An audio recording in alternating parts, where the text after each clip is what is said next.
Welcome to Not Strong. This is a podcast for men about real challenges and real growth. Life can hit hard. What do you do when the things you've always relied upon quit working? When the way you've always handled things just isn't enough. When your physical, mental, and spiritual strength are put to the test? Do you push through, hold on even tighter? Or have you learned how to surrender? And what does that look like?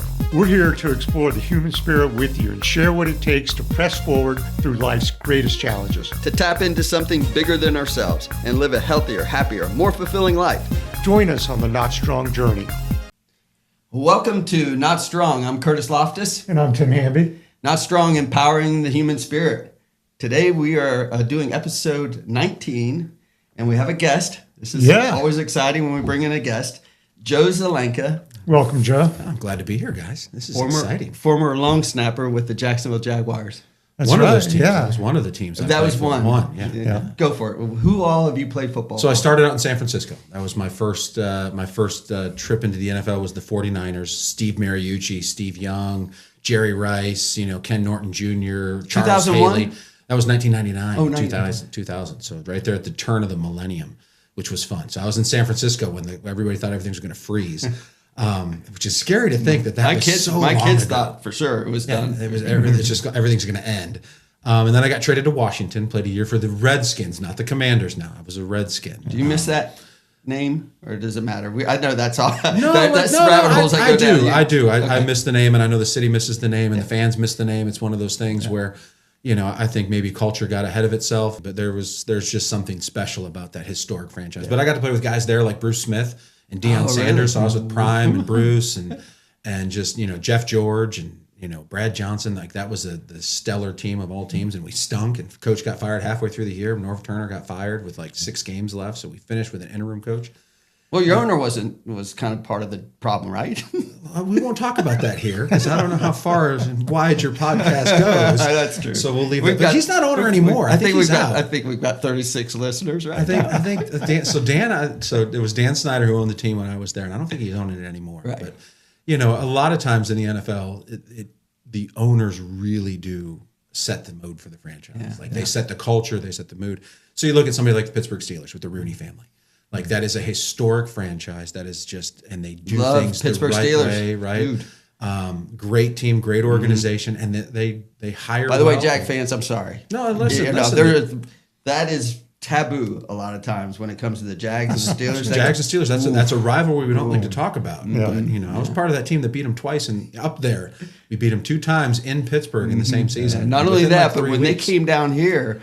And, we had to play them. And this I told you about before the podcast started. I talked to him about my oldest daughter and growing up Jag fan, right? Yeah. When the Steelers came it's an away game for the home team. God, she never knew that. They invade. She had Steelers, no idea. Packers, like there are just certain teams that they just bring everybody in. She's like, Dad, what are all the terrible towels doing here, Dad? They show up. They come out of everywhere. And like that's one of the cool things about the NFL. It's just you kind of find your team and you get locked into them. And so everybody always asks me, like, what's your favorite team? It was the one who was paying me. That was my favorite team. I didn't care. I still don't care. I root for guys. I just love watching the game. I root for now. It's fun to see all the guys that I played with. They're coaching.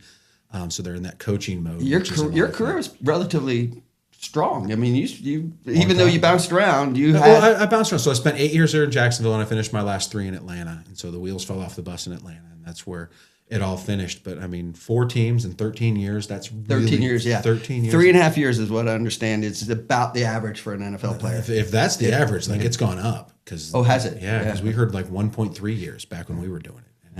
And you beat the odds. You were like undrafted free agent, right? I was an undrafted free agent. So I mean, it's like 1.5% of all college football players. Less than 1/10%. So that's one of those things like they show you when you show up at a training camp. And like that's just to get to a training camp. Yeah. And then to last longer than 2 seasons is crazy. Most guys don't even get vested in the NFL. You're pretty blessed. They bounce around. So God, I don't know how or why that whole story happened. And it like I would have never planned it. Like if you would have asked me in college, like, hey, are you going to play in the NFL? No.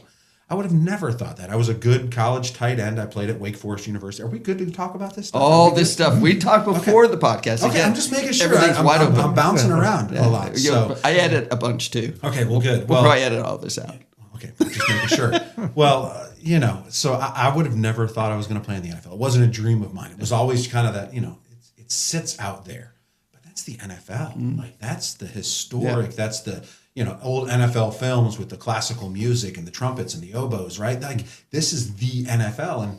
And in college, I went to Wake Forest University. I was a good college tight end at best, just good. I started when I was there, but I would have never thought this life would be mine. In fact, when I was coming out of college, when my career was over in college, I thought life was over. Football was over. I went and got a dog at the Humane Society because I wanted somebody to roll around in the grass. Was your home that area? No, my home was Cleveland, Ohio. So I grew up in Cleveland, Ohio. Gotcha. And I made my way south across the Mason-Dixons, found Winston-Salem, North Carolina, the change of colors, Carolina on my mind, all that good stuff. You still have family in Ohio? Oh, my mom's still there. My brother lives in Cleveland. And so I spent a little time in Athens. Ohio. Yeah, South Ohio. That's pretty good. Yeah. OU? Were you an That's OU right. guy? Okay, that's party school. Well, no, I was too young. But, Okay. But my dad probably partied. Okay, well, then. good. One of my good friends lives in Hicksville. Oh, Hicksville. Are you familiar I do with know it? where Hicksville is. I mean, everybody knows where Hicksville is. No, It's that's just one of those He, good names. he lives on Case Beer Miller Road in Hicksville, Ohio. Like they embraced it. They embraced the entire culture of Hicksville. Like it's right there. And so I would have never thought, I never would have thought that I would wind up in the NFL. And the story is actually hilarious because I was finishing up school, right? Fifth year senior, finished up. My senior year was a lot of fun. I was beginning to interview for jobs as a salesman, just trying to figure out what God was doing with my life and where I was going. And I apologize. I do this a lot. I'm jumping right in with this. You are a Christian man at Wake Forest, right? Are you not? I'm discovering that. So Gotcha. there's like we can talk about that. And we will. Absolutely. We'll jump in. We'll That's jump kind of into part that. of the story here. So the my faith journey and finding this grace and this love and this gospel has kind of really grown. But so I was discovering it that fifth year. Like I was pretty new in my faith. I grew up Catholic. I grew up Roman Catholic. A lot of us did, which is really cool. And I base a lot of my faith comes rooted from that, like the creeds and confessions and understanding the history of the church and understanding just kind of the traditions that come through.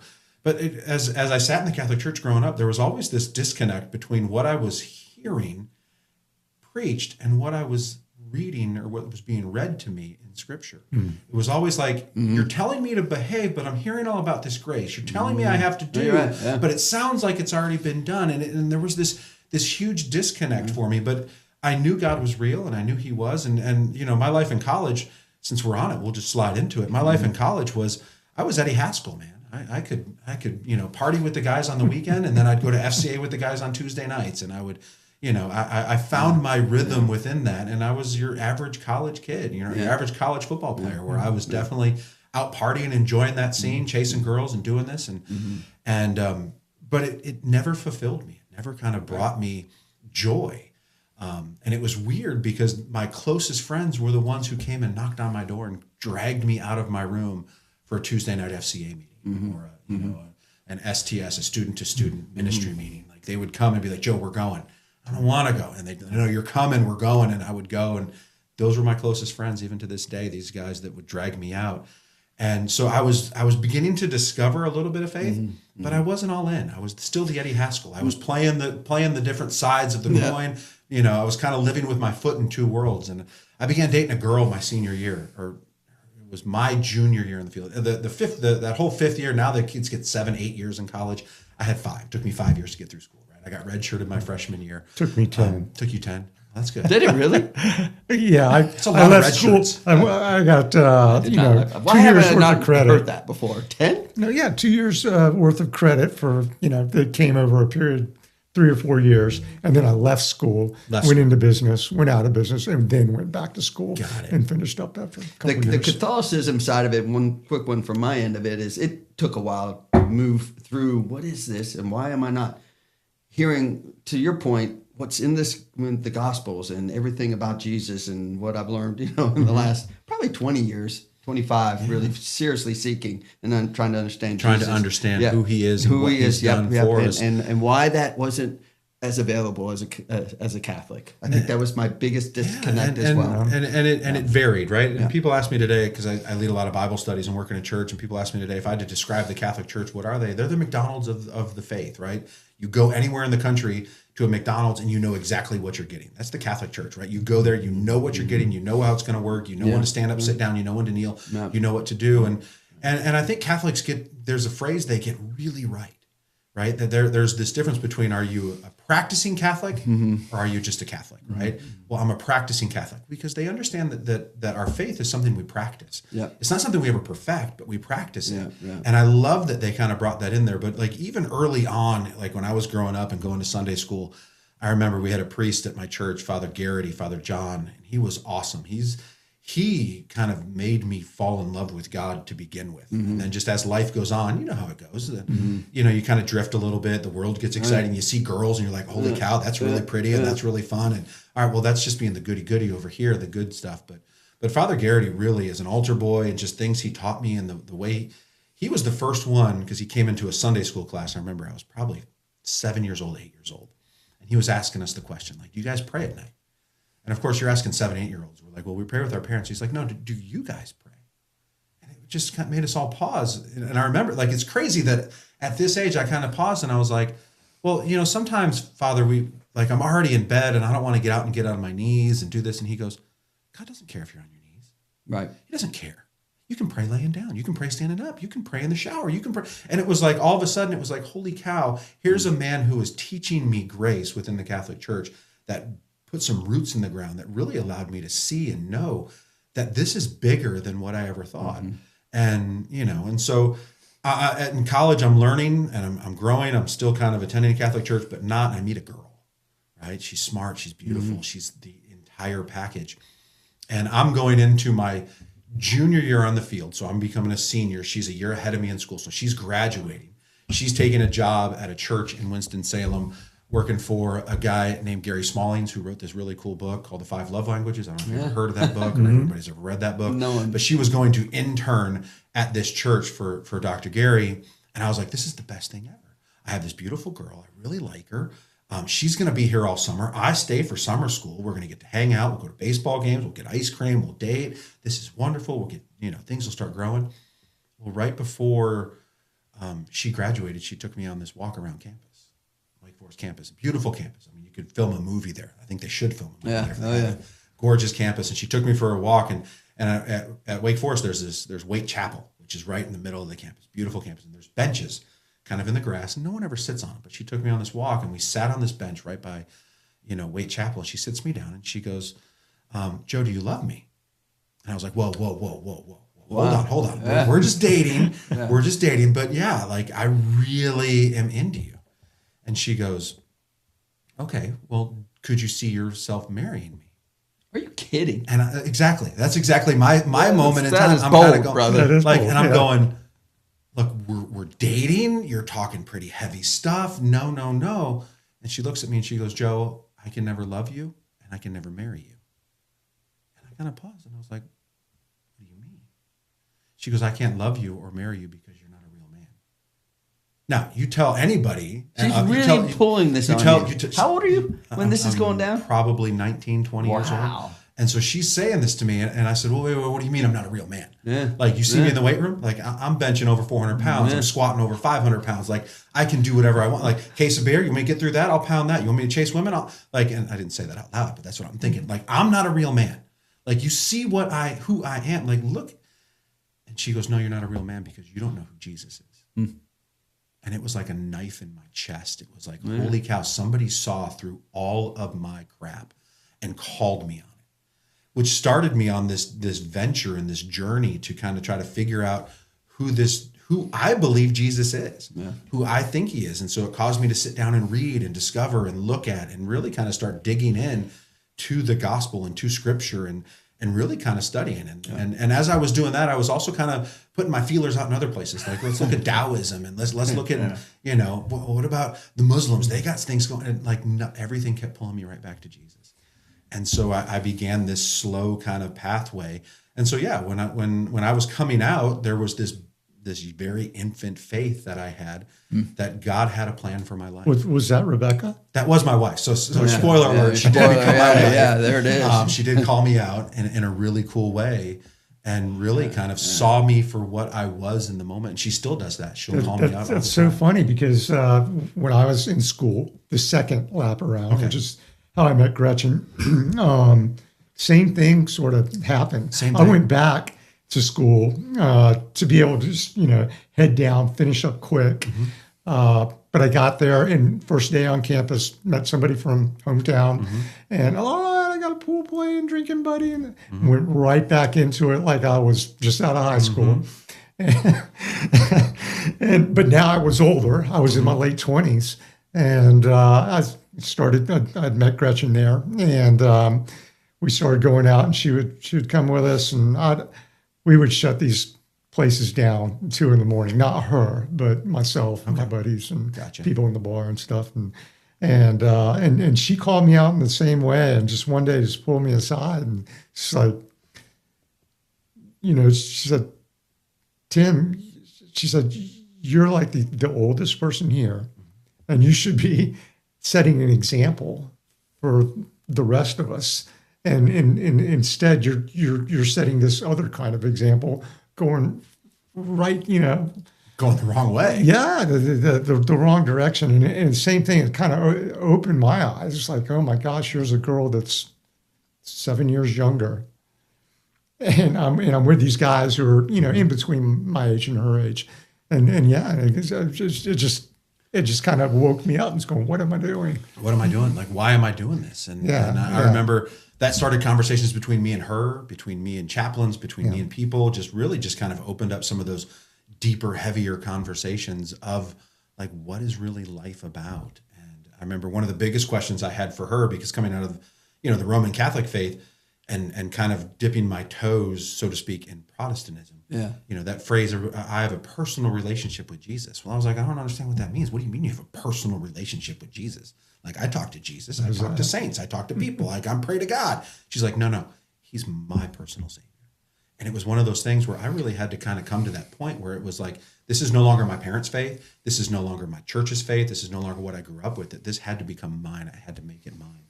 And so as this NFL thing is beginning to pop, I'm graduating. I'm thinking of jobs, like what God you have in store for my life. Very young in my faith, very infantile in my theology. Didn't really know a whole lot. And I didn't think the NFL was even on the cards. Like I didn't think that was even a possibility. I looked around and, I played against Florida State when they were the Florida State, like, Charlie Ward, Peter Bullware, the stellar Florida State team of the late 90s, and so I played against those guys and was like, I can't hang with these guys. They're faster, they're bigger, they're stronger, they're massive. Yeah. And I kind of knew that NFL world was probably not for me. So I was interviewing for jobs. I was in, third and second round interviews. And I remember we were sitting in my apartment, or our apartment, my senior year. So my 5th year of college, we're getting ready to graduate. It's early in that last semester.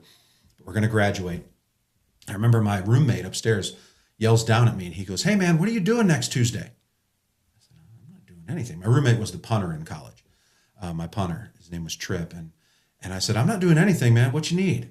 And figuring I'm going to help him or do something. We're going to go see a movie or something. So he goes, hey, I'm on the phone with the 49ers. They want to come out and work me out. But the only way they're going to come and work me out is if whoever's snapping me the ball on the films shows up. And so I said, yeah, man, I'll do you the solid. I'll come do this for you. Like, that's easy. Like, man, I want you to, like, you go as far as you can, brother. Like, that'd be so cool. And of course, you hold that little bit like, well, maybe for me. But it was like, that's not for me. Like, who picks up a long snapper? Like, and again, for me in college, NFL picks up a long snapper. Picks up a long snapper. Yeah, and for me, I wasn't, long snapping was just something extra I did.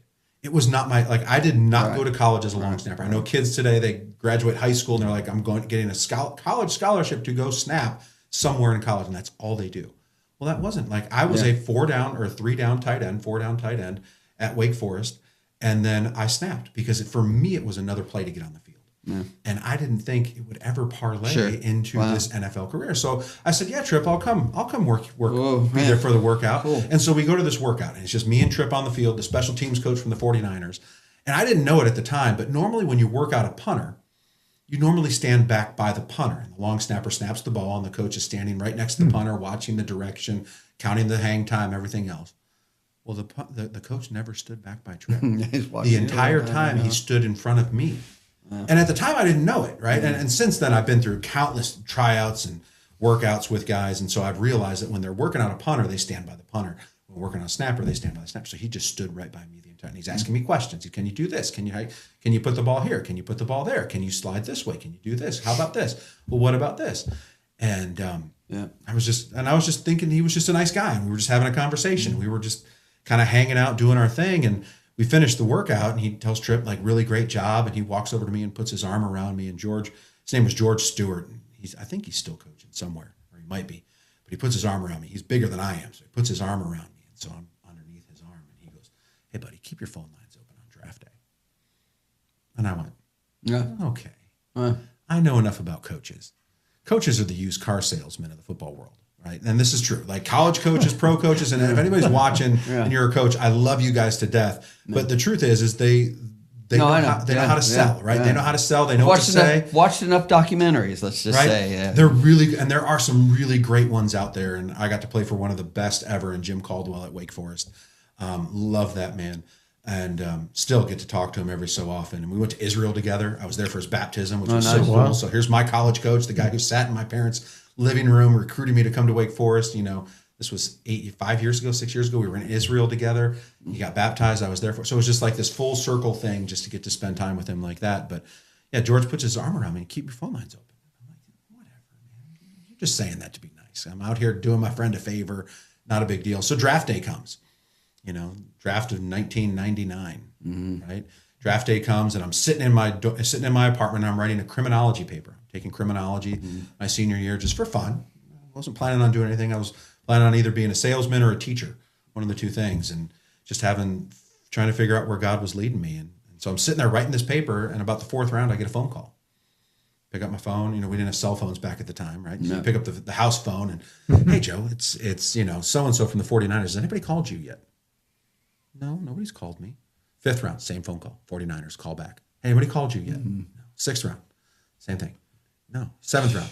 Hey, man, anybody called you? Like, look, guys, you're the only ones calling me. Like, I don't know what you're doing There's here. Paying attention, man. Like, I don't know what you're doing. But, like, they would call right before their pick. Like, if anybody's talking to them, we want to grab. And I think looking back on it, they want it. And so, you know, the draft ends. Literally, Mr. Irrelevant gets picked. My phone rings again for, like, the sixth time. And it's Steve Mariucci on the other end. Joe, Steve Mariucci, head coach of the 49ers. We want to sign you to a free agent contract tomorrow morning at your front door. We'll be waiting a DHL package with your contract and plane tickets to come out for minicamp. Can you be here? Holy cow, can I be there? Yeah, of course. Yeah, absolutely. And so the crazy thing was minicamp was I had to leave on Thursday for a Friday, Saturday, Sunday minicamp. And Thursday I had my third round interview for a job that I was probably going to take at a lumber company in down by Charlotte to sell lumber, which would have been cool because I would work at Home Depot. Like, you can't beat that. Like, hanging out at Home Depot, eat hot dogs all day long. And so I called these guys and I was like, hey, listen, I don't know what's happening. I got picked up by the 49ers. I'm just going to go chase this dream. Would it be okay if I you guys keep me in the Rolodex and kind of keep my number available just in case this doesn't work out? And they're like, absolutely. So the crazy thing is I probably should have called them, you know, before I started working at PVPC. I should have given them a call, see if that job was still available. Stop it. Years ago. You're fine. That would have been awesome. But, you know, and so I went out for that mini camp, and again, it was all a blur because there I am in the locker room with guys like Jerry Rice and Steve Young, guys who have, remember those old NFL, the old Sports Illustrated posters that we had back in the 80s and 90s? Thank God I'm old enough to remember all that like it was yesterday, brother. Right? We had, so in my room growing up at home, my parents' room was Steve Young and Jerry Rice. Yeah. They were hanging on the walls, and now I'm in the shower with them. Yeah. Their lockers are two down from mine. And it's like, it's a blur. Yeah. And I was like, this is amazing. This is so cool. And I had to go in and I had to fight for my job, right? Because they don't ever just bring in one long snapper. Okay. Especially as a rookie, they bring in a couple. So I had to fight for my job, which I didn't know I was doing at the time. I was just out there and going where God led and doing it. And I made the team. And I remember that first year, I never unpacked my suitcase. Your relationship with Christ is somewhat still developing. It's still developing. It's still growing. It's still. One of the things that I asked Tim about before this is those locker rooms. They're, you know, it's a petri dish. It's a melting pot of America. It really is. But what I seem to understand from guys playing long enough, now you're just entering into this, there is a fellowship, a relationship. It is a big deal once this gel starts to happen? It It can grow into that. It can. Is it a final 53? Can it? And how big of a deal is that when it comes to the success? I know I'm jumping way ahead with success of a team. No, but how big a deal is that for you as a young man entering into this incredible world? And you're like, God, I mean, am I going to connect? Am I going to find some fellowship here? Is it even, does that even happen? It does. You find, and the crazy thing about the NFL is every year, and college has become this way now with the transfer portal, the team's never the same from year to year. It changes. And even if you're supposed to be there for 5 years, like, you could be gone. Yeah. And so each season, the team is different. Yeah.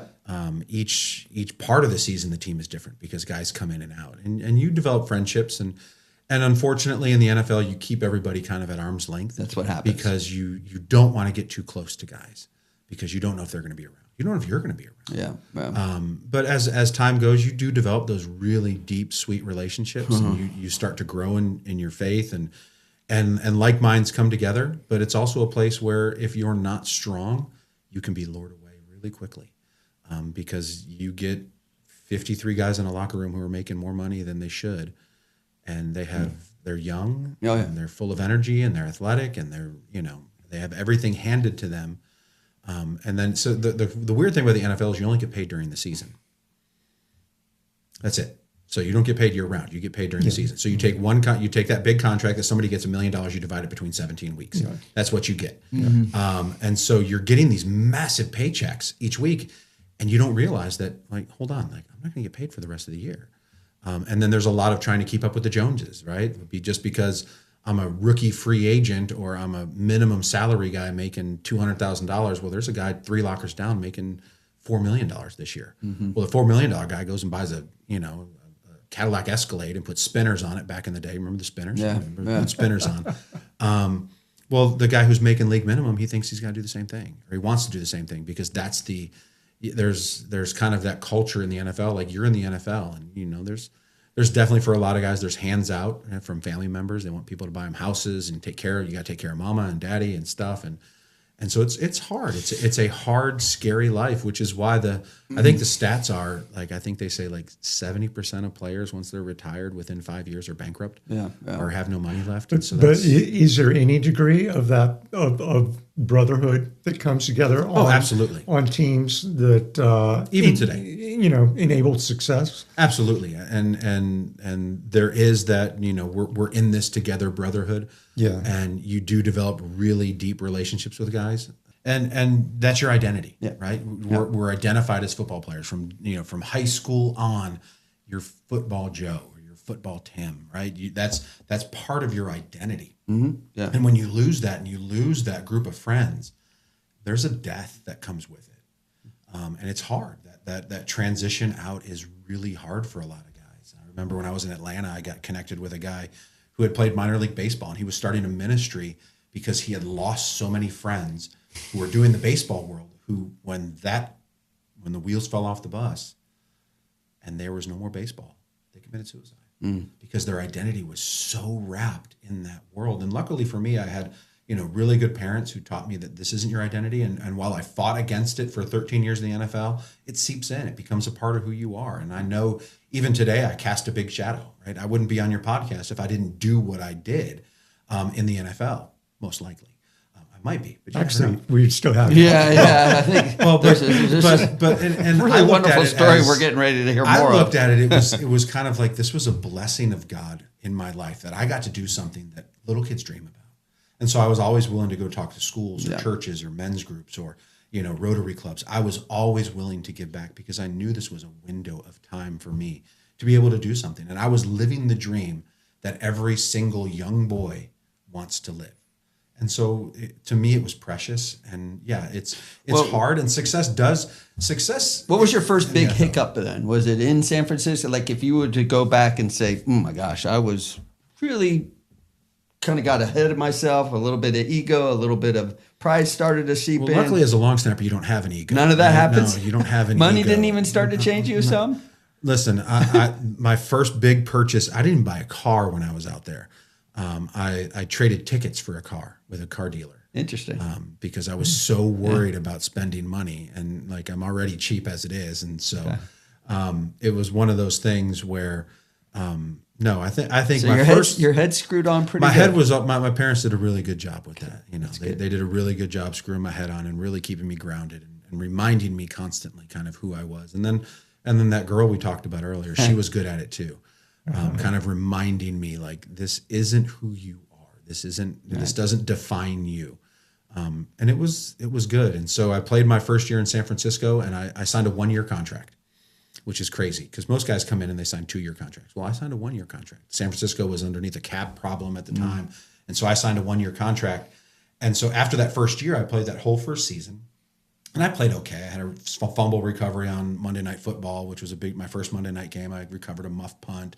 And so my name got announced. Everybody was That's Arizona. Awesome. That's awesome. And so it was a lot of fun. I played well enough. And so the season ends, and I don't have a contract. So I'm basically a free agent at the time. But you can't sign with anybody because I'm still under that rookie contract rule where they still kind of own my rights. Well, free agency day comes, and San Francisco hasn't offered me a contract at this point in time. And so that day drops, and I start getting phone calls. Oh, wow. So I got a phone call from the Washington Redskins. We want to fly you in. We want to work you out. And so I left Cleveland, flew down there for a workout, figuring, okay, San Francisco's not on the table. They've not contacted me. They don't want anything to do with me.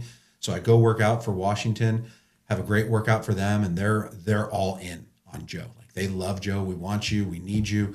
They offer me a contract and everything else. And I was like, well, hey, I'm going to have to go pray about this and think about this. I'm not so sure. You're carrying your faith that way. I'm carrying my faith that way. Like, and I wasn't ashamed of that at the time. Cool. And just kind of like, hey, like, this is a big decision. Like, let me go home and talk to my fiance, my family. Let me go figure this out to see, like, if this is really where I want to be. And so as I'm leaving Washington, I get another phone call from the New England Patriots. So I come back to Cleveland. I literally land, go back to my parents' house, grab another bag of clothes, get back on a flight, fly out to New England for another workout. And so I go work out with Bill Belichick. This is his second year in New England. Work out with him, have a wonderful face-to-face meeting with Bill. Bill is not who people think he is. He's awesome. I like Bill Belichick. Great leader. He's got a great book out right now. If you haven't read it, it's fabulous, all about leadership and camaraderie. Cool. And what's it called? I forget what it's called, but a fabulous book. It's brand new out. It's on all the major sites and everything else. It's out on the top. It's Bill Belichick's book. Yeah. I'm bad with titles of books, but a really good book. So I go and do that workout with New England, and they offer me a contract. And they're a little bit more than what Washington has offered. Now, when I say a little bit more, this is laughable, right? Because my signing bonuses, I'm not getting big signing bonuses. I'm a long snapper, but it's just a little bit more. And so I'm flying back. I'm like, okay, well, I got to think about this. Now I've got Washington, I've got New England. We're in the free agency world. I'm going to kind of weigh these two things out. And I land back in Cleveland, and San Francisco calls again. And they said, hey, Joe, we've messed up. We should have signed you before now. We want you back. We will match whatever anybody's offered you. And I said, really? Okay. And so they matched both of the contracts, or the New England contract and everything else. And I said, well, I know San Francisco. I know the coaches. I know my kicker. I know my punter. I know what I'm getting out there. I said, hey, listen, thank you, Bill Belichick. Worst decision of my life. Not worst, but one of them. Because looking back on it, like, I'd have 6 rings. I would have been there. You would have been there. Yeah. Like, I would have been there forever. But so I'd go back to San Francisco, and I'm there in San Francisco. Where was New England at that time? They were just on the ascent. Just on the ascent. Yeah, just on the ascent. I think they won their first one 2001, so it would have been the following season. True. I would have won my first, and that would have been cool. So I go back to San Francisco, or I re-sign with San Francisco, thinking everything's going to go back there. I'm engaged to Rebecca. We're about to get married over the summer. We're talking, hey, we'll get married. You'll move out. This will be great. We'll live out here. We've got friends. We've got teammates. I know the city. What a great place to live. It's just wonderful. Draft day comes again. So I'm 1 year out from my draft day. This is the second year. Draft day comes, and I get a phone call on draft day, right? And I pick up the phone, and it's, hey, Joe, it's Vinny Serrata, the player personnel director of the Washington Redskins. We just traded for you. You're a Redskin. Congratulations. So I wondered about that so I said, who? What? Yeah. This is Vinny Serrata. I just traded for you. I was like, okay, who's messing with me? Phil, is this you? Yeah. David, is this you? I start going through all my friends that I would think that I've called and told them. And he's like, Joe, it's Vinny. Call your agent. We just traded for you. Crazy. We have a mini camp next weekend. We want you to be here. Wow. was like, what in the world? So I went from being an undrafted free agent to being traded for a 4th round pick to go to That's Washington. a good feeling. So I go to Washington. But it's Washington. Yeah, it's Washington. It's the Redskins. And, historic franchise, loved it, went there. And again, that was the year where Washington was supposed to win the Super Bowl. There was the super team. Everybody, Bruce Smith, Deion Sanders, right? Jeff George, Brad Johnson, big names. Irving Fryer, all these big names were in that locker room at the time. And so it was, for me, it was like, man, this is cool. And so, and as I hang up the phone with Vinny, call my agent, he's like, well, I haven't heard anything about it. Let me find out. So hang up with him, phone call rings again, and it's Steve Mariucci. Joe, we just traded you. Just want you to know. We love you. We think you're amazing. We're great. We think this is the best move for you and for our organization. We get a draft pick. They get you. Right. We hate doing this, but this is just part of the game. I wish you the best. When I see you, hug me, say hi, everything else. And I was like, okay, I guess this is true. So I go and play a year at Washington. And that season, Norv Turner got fired halfway through the year. And when coaches get fired, 2 things happen, right? You don't play well in the NFL, 2 things happen. Coaches get fired and players get cut. And so Norv got fired halfway through the year. We finished the season, and I had a 2-year contract with Washington that came over from San Francisco. Yeah. So I was brought over. And so they hired a guy named Marty Schottenheimer. And Marty brought in a brand new coaching staff. And so season ended, and I'm meeting the new staff and go in and meet them. They just got all hired, and I sit down with the special teams coach, and we're talking, and we're having really good banter back and forth, right? I'm just talking, let him get to know me, and I get to know him. And I said, so what are you doing now this off season, before training camp, before mini camp, before everything, like what's up to? And he's like, well, I've got to filter through all these films that people send me of guys trying to get in the NFL. I was watching a film just a minute ago of a one-handed long snapper. You can't be a one-handed long snapper in the NFL. I was like, yeah, that's probably kind of weird. And then he's continuing to talk, and he's like, and then I had a left-handed long snapper come in. You can't be a left-handed long snapper in the NFL. Oh, no. And I look at him, and I said, what's he doing? I said, Coach, I'm left-handed. You're left-handed. Yeah, I'm left-handed. All right. You're left-handed. Really? I had no idea you were left-handed. And I was like, yeah. I was like, is that a problem? He said, well, the ball spins weird. And left-handed throwers and right-handed throwers, the ball spins the opposite way. Sometimes for receivers, that can be difficult. And so didn't really think much of it because placement was always good, and placement matters more than rotation. And I said, well, hey, Coach, it's so nice to meet you. My wife and I are going on a cruise with another guy on the team. We're taking a week, and so I'll be back in a week. It'll be great. So we go on this cruise, and we're out in the middle of the ocean, and I just get this sick feeling in my stomach. We're watching a show, and just a sick feeling in my stomach. Don't ask me how or why I got a sick feeling, but just kind of my stomach dropped. I'm sitting in the show, and I said, hey, Beck, I'm going to go back to the room. I don't feel good. Something's happened. I don't know what happened, but something happened. Walk back into the room and turn on the TV and just kind of sitting there. And of course, you're out on a cruise ship, so there's no cell phones. You don't have landlines. You can't call anybody. Turn on the TV, and I put on ESPN. And there, my name scrolls across the bottom of the screen. Joe Zelenka waived by the Washington Redskins. Holy cow. Yeah. Oh, so it was like, holy cow. Wow. Like on a cruise, like, okay, so now what? Now what? Like, brother, what's the deal now? Crazy. And so we had just bought a house in Virginia. We were getting settled. We were newly married. Like we were getting locked in. We're enjoying life with each other. I thought I was going to be there for another season and everything else. And now I don't have a job. And it's like crazy. So mini camp comes, I still don't have a job. No phone calls, no jobs. Go through the summer. I'm working out. I'm thinking, okay, God, well, this is it. Like football's over. I don't know what's next. Maybe I'll buy a Snap-on truck. I'll be a Snap-on delivery guy. Like this will be fantastic. Sell tools. Like that's just whatever you want me to do, God. I'm in. And so go ahead. We're gonna slow you down. You really are in a place of acceptance. Yeah, you have to be. Dude, you have to be. I know you have to be, but is any part of you going, doggone it, this is a hard one?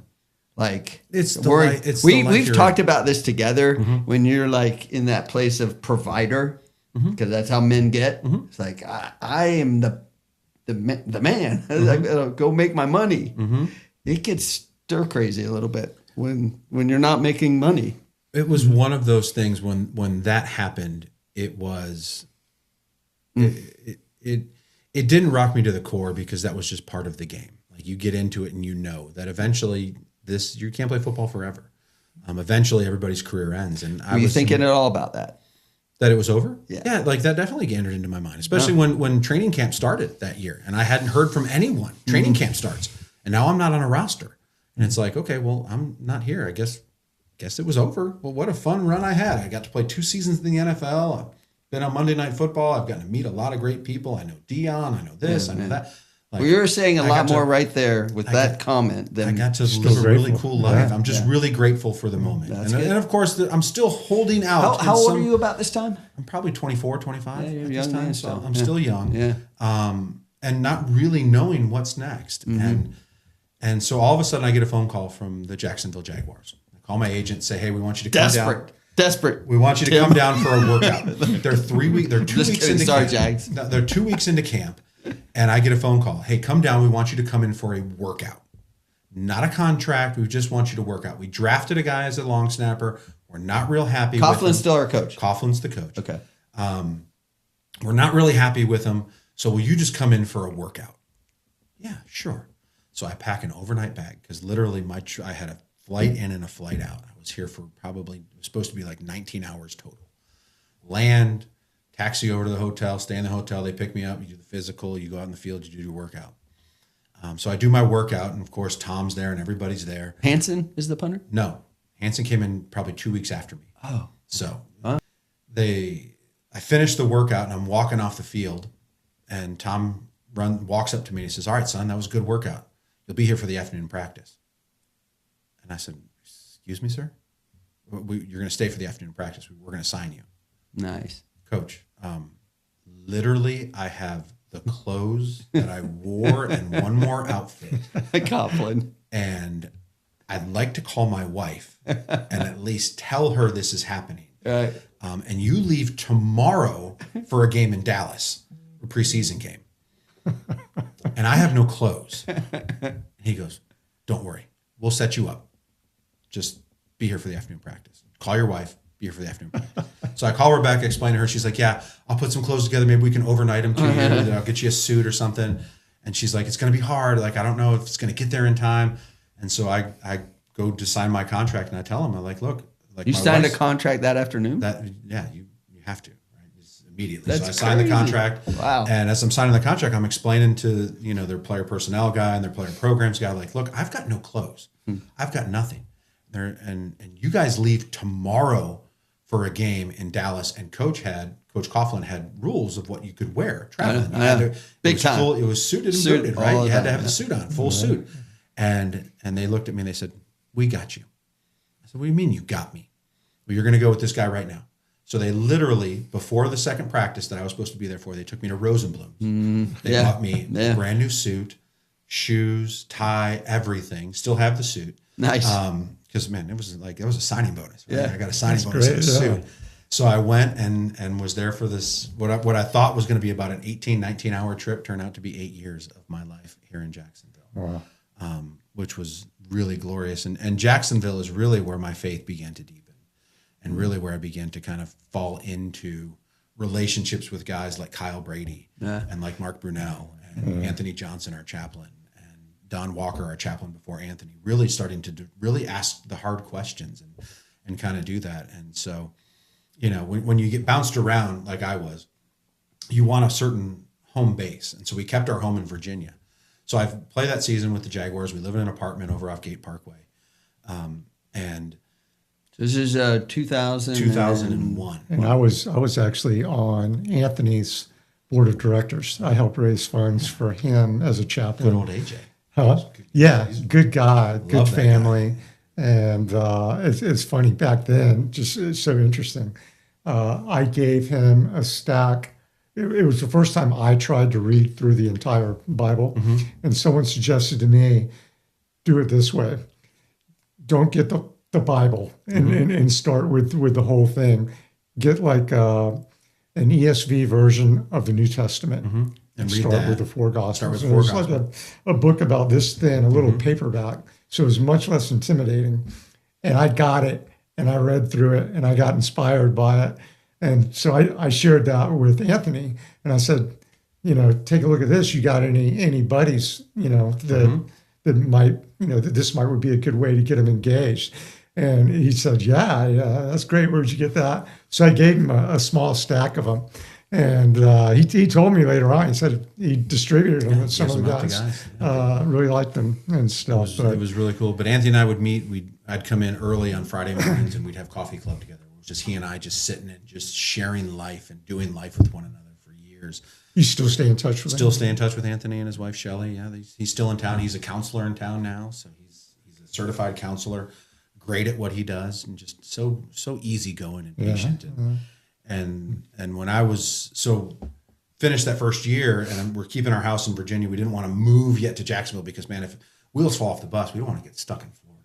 Who wants to live in Florida? He didn't say that. No, I did say that. Like, listen, I'm a Northeast Ohio guy, right? 4 seasons, everything, right? Florida was where you come to vacation. It wasn't where you come to live. This is where old people came. Like that was still the mentality in my brain. We still have to get him out in the ocean. This is going to be the problem. I don't surf at all. Come on, dude. That is the whole reason you give up all that cold, miserable stuff. Well, that's the dream. Everybody wants to retire to Florida. And so it was like, and again, it was one of those things too. Like if we buy a house in Florida, if we move, we could be gone within a year. We could leave. I understand. And so we kept our house in Virginia. We were living in an apartment. And so in the off season, you got to stay for the off season, your organized team activities, which is not you going to museums, which is you lifting weights, right? Organized team activity sounds like field trips in elementary school. No, it's practice, it's lifting weights, it's running.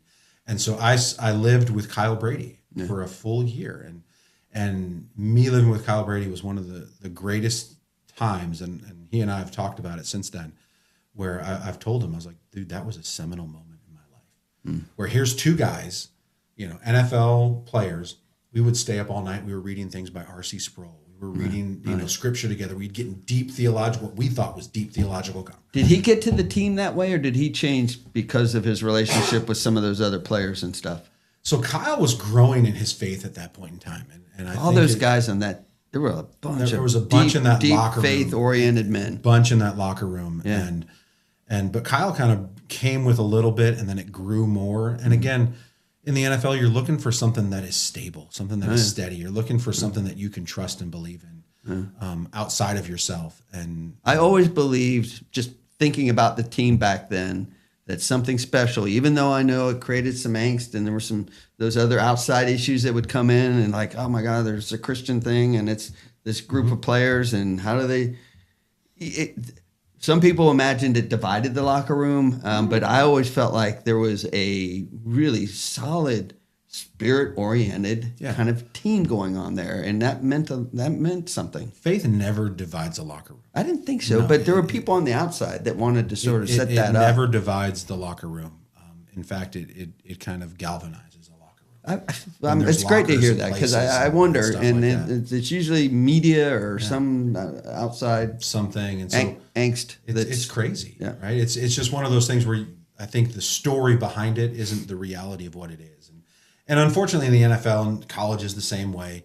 It's foxhole Christianity for a lot of guys. Sure, it's the lucky charm, right? If I pray and I go to chapel and I'm doing things right for God, God's going to bless me and give me this big contract, or I'll be able to score 10 touchdowns, or I'll have 8 sacks. Yeah. So there's a lot of that goes on in the NFL. So faith doesn't get real deep at times, but here's Kyle and I having these deep rooted conversations. And one of the first moments where I kind of realized where that is a big man, by the way. He's a huge I've man. met him Everything before. about him. Kyle Brady is a big man. Everything about him is huge. Like he's just big all around. Like from a distance, he looks normal. It's like a glove. Yeah, but then he's just huge when you get up close to him.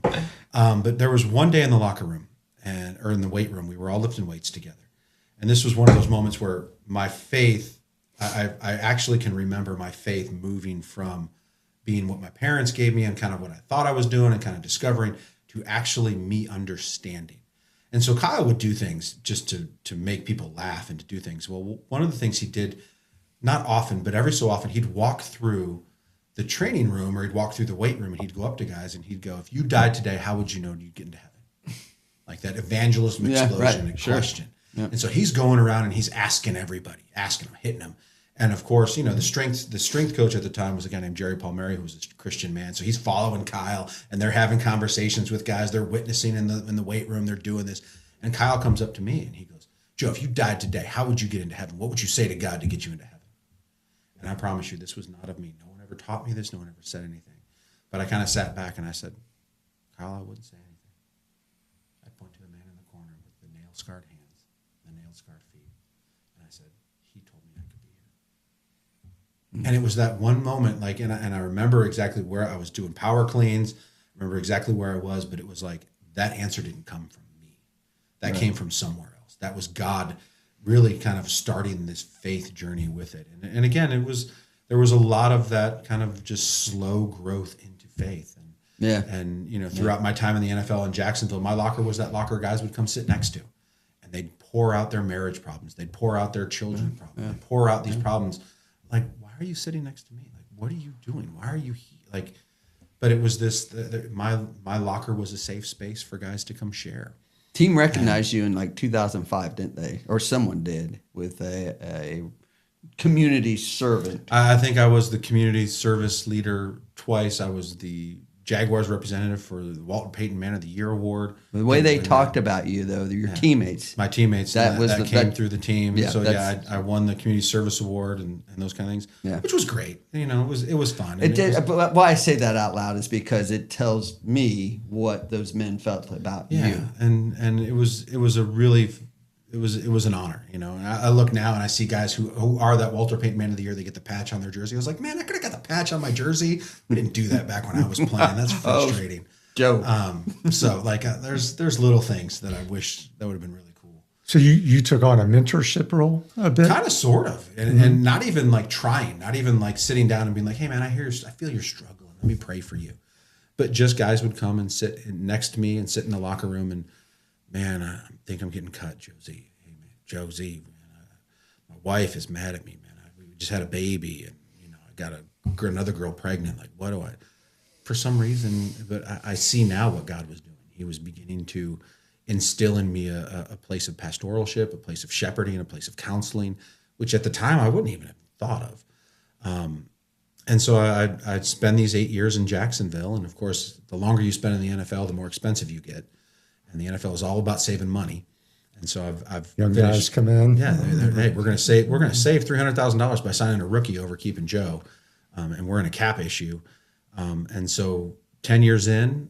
Well, you ended up through Tom Coughlin's dismissal. I stayed through, and you had Jack Del Rio came in, and I played for Jack. And did you see some? I'm sure personnel wise and how they managed the team and the whole. Tom was very black and white.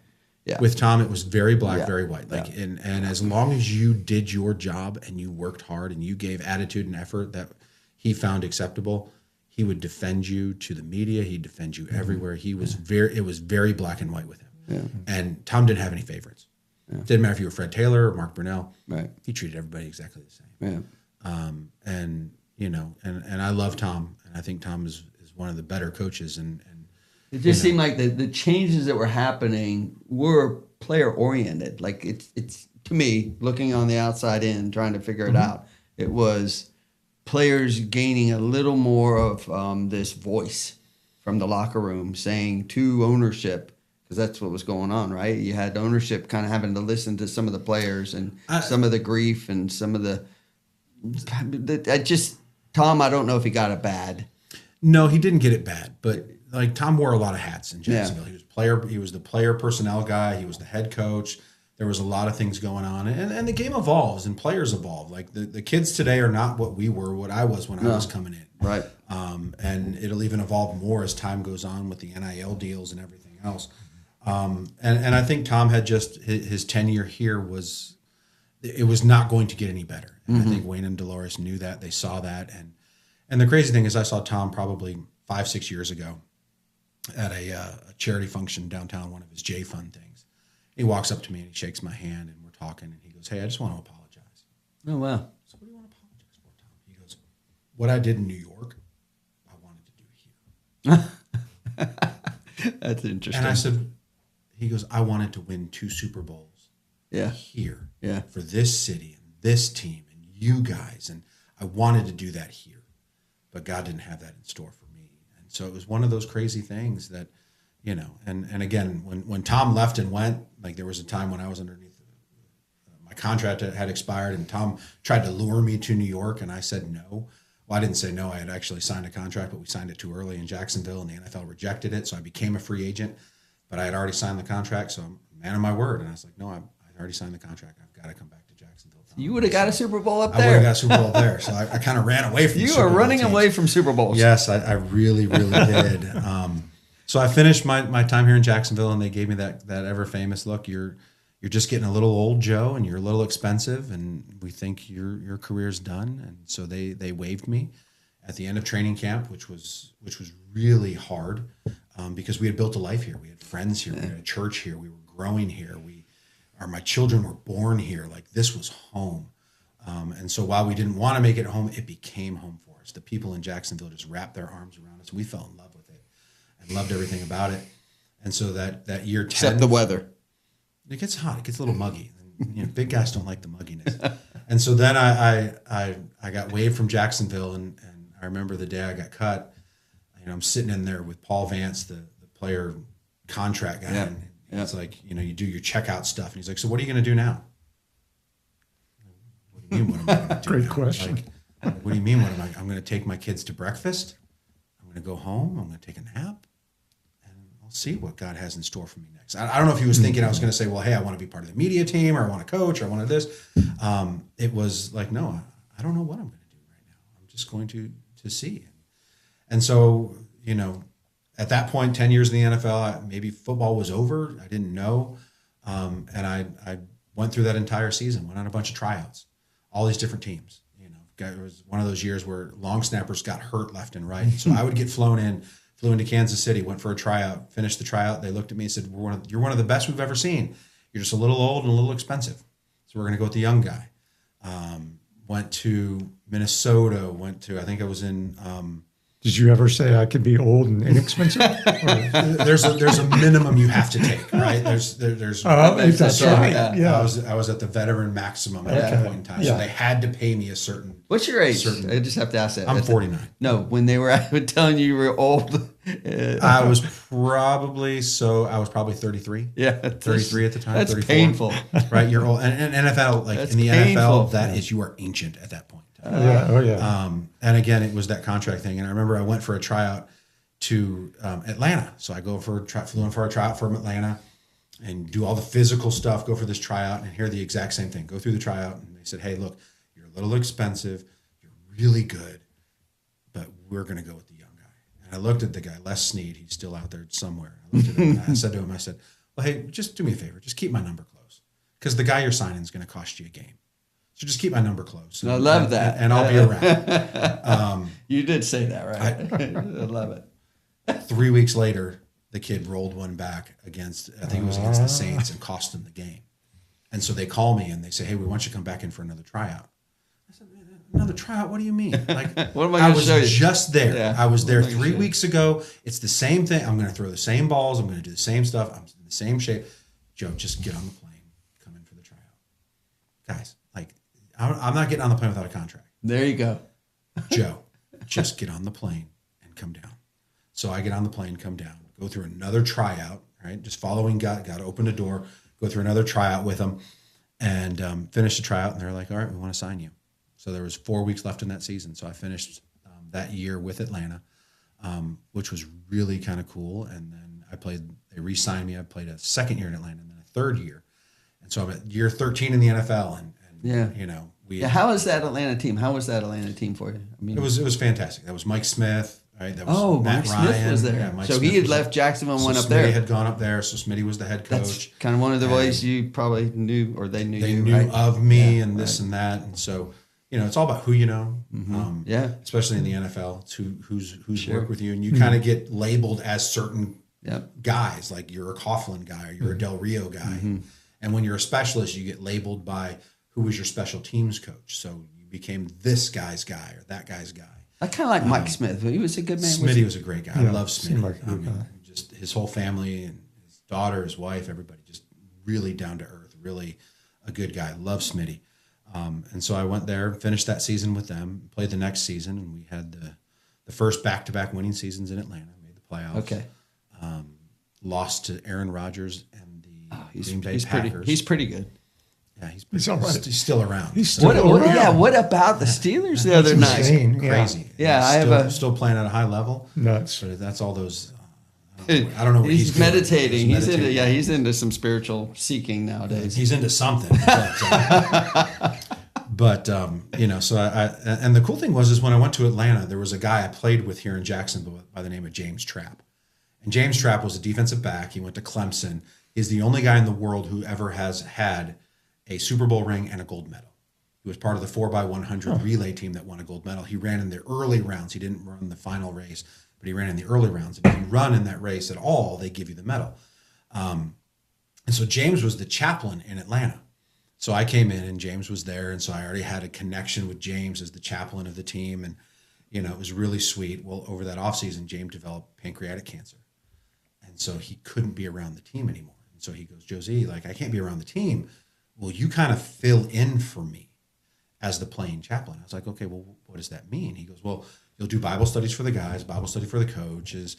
You'll set up the chapels before the games. I'll get the speakers there, but you meet them before then. You take them to dinner, talk with them, give them their tickets. And yeah, sure, James, I'm all in. Little did I know that God, again, was grooming me in this moment to do something in ministry. I just thought I was, living out my faith, doing what I was called to do in the moment. And so I'm doing this in Atlanta. I spent those 3 years there, and again, got waived by Atlanta after 3 years being there, which was crazy. And so the wheels fell off the bus. We had just bought a house in Atlanta and had a brand new baby. Oh, okay. So I've got 2 little ones and a brand new baby, and we're living in Atlanta, a brand new house. Yeah.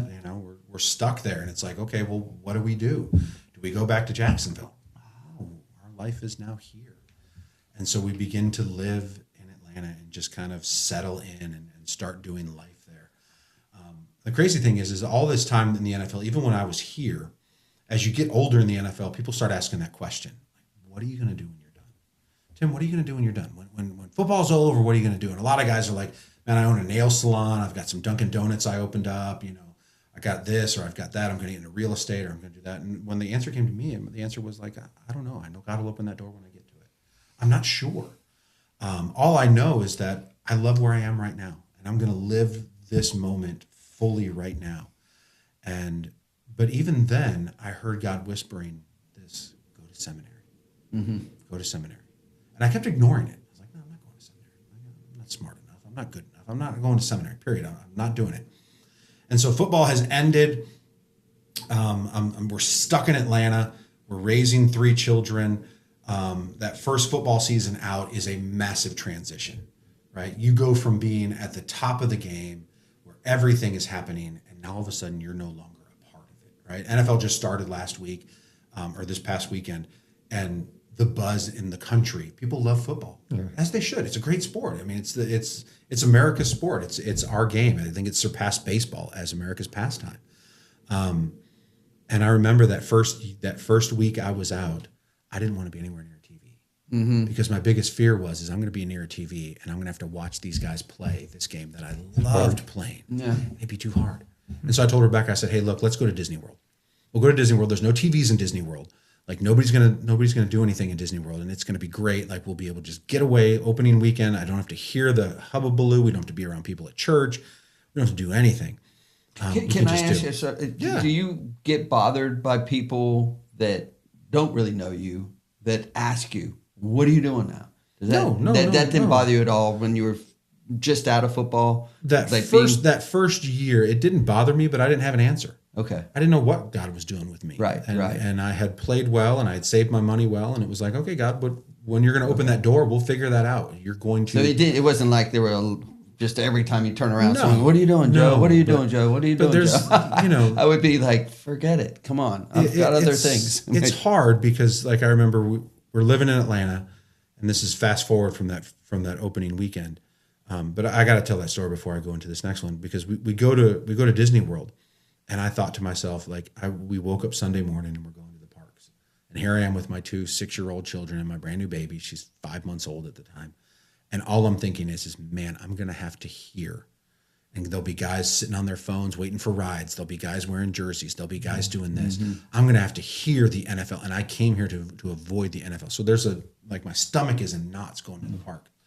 And we start walking through the park and no one cares about the NFL. And it was like for the first time in my life, nice. I realized that there was an entire world that existed outside of the NFL. Like while my world was the NFL and was everything about football, and I thought everyone like on Sundays you go to church, you go home, you watch football. No, these people like they didn't have any care in the world, and it was this wake up call. Like, holy cow, there's a whole world out here outside of football. Cool. Yeah. But I remember we were living in Atlanta, and this is one of those hard things about that transition. We were still in the town where the Falcons practice. We were up there towards Flowery Branch area where the Falcons practice, and we went out and we were getting ice cream. Just me and the family were getting ice cream, and we bumped into a couple guys on the team that I had played with the year before. And like the conversations from the previous years where I was on the team would have been like, hey, Joe Z, how's it going? What's new, man? How's it happening? You see them in the off season. It's really light and fun. And I remember I bumped into these two guys, and it was like I had cancer. Yeah. It was like they looked at me with like pity. Yeah. Like looked at me like I was dead, and they didn't know how to talk to me. Isn't that funny? And I thought to myself, man, how many guys did I see? Did I treat like that? How many guys did I think like, man, we spent time together. Like I've seen you guys naked. Like we have a bond that's deeper, and you can't even talk to me. Like you can't I'm not going to sit here and be like, oh man, you guys are doing great. Like I did. Your season's going well. How are you doing? How are you playing? Like, how do you feel about this? What's new? How's the wife and kids? And it was almost like they didn't know how to talk to me. Sure. Yeah. And it was like at that What do you point, attribute that to? Their identity. I'm sorry. there it is. Yeah. No, that's exactly, 100%. That's the identity. And I'm sure that they probably thought, well, if we talk about this, it's going to make Joe sad. Yeah. If we bring this up, we don't want to bring up the so dead nervous part of of his life. Oh, It's okay. going to be bad. And so it's a death. it's a death. Yeah. And it was a death of a part of my life. It was a moving on into seasons. But the crazy thing is God knew exactly what he was doing. So I finished, and that entire fall was my first fall in 20 years of not having football.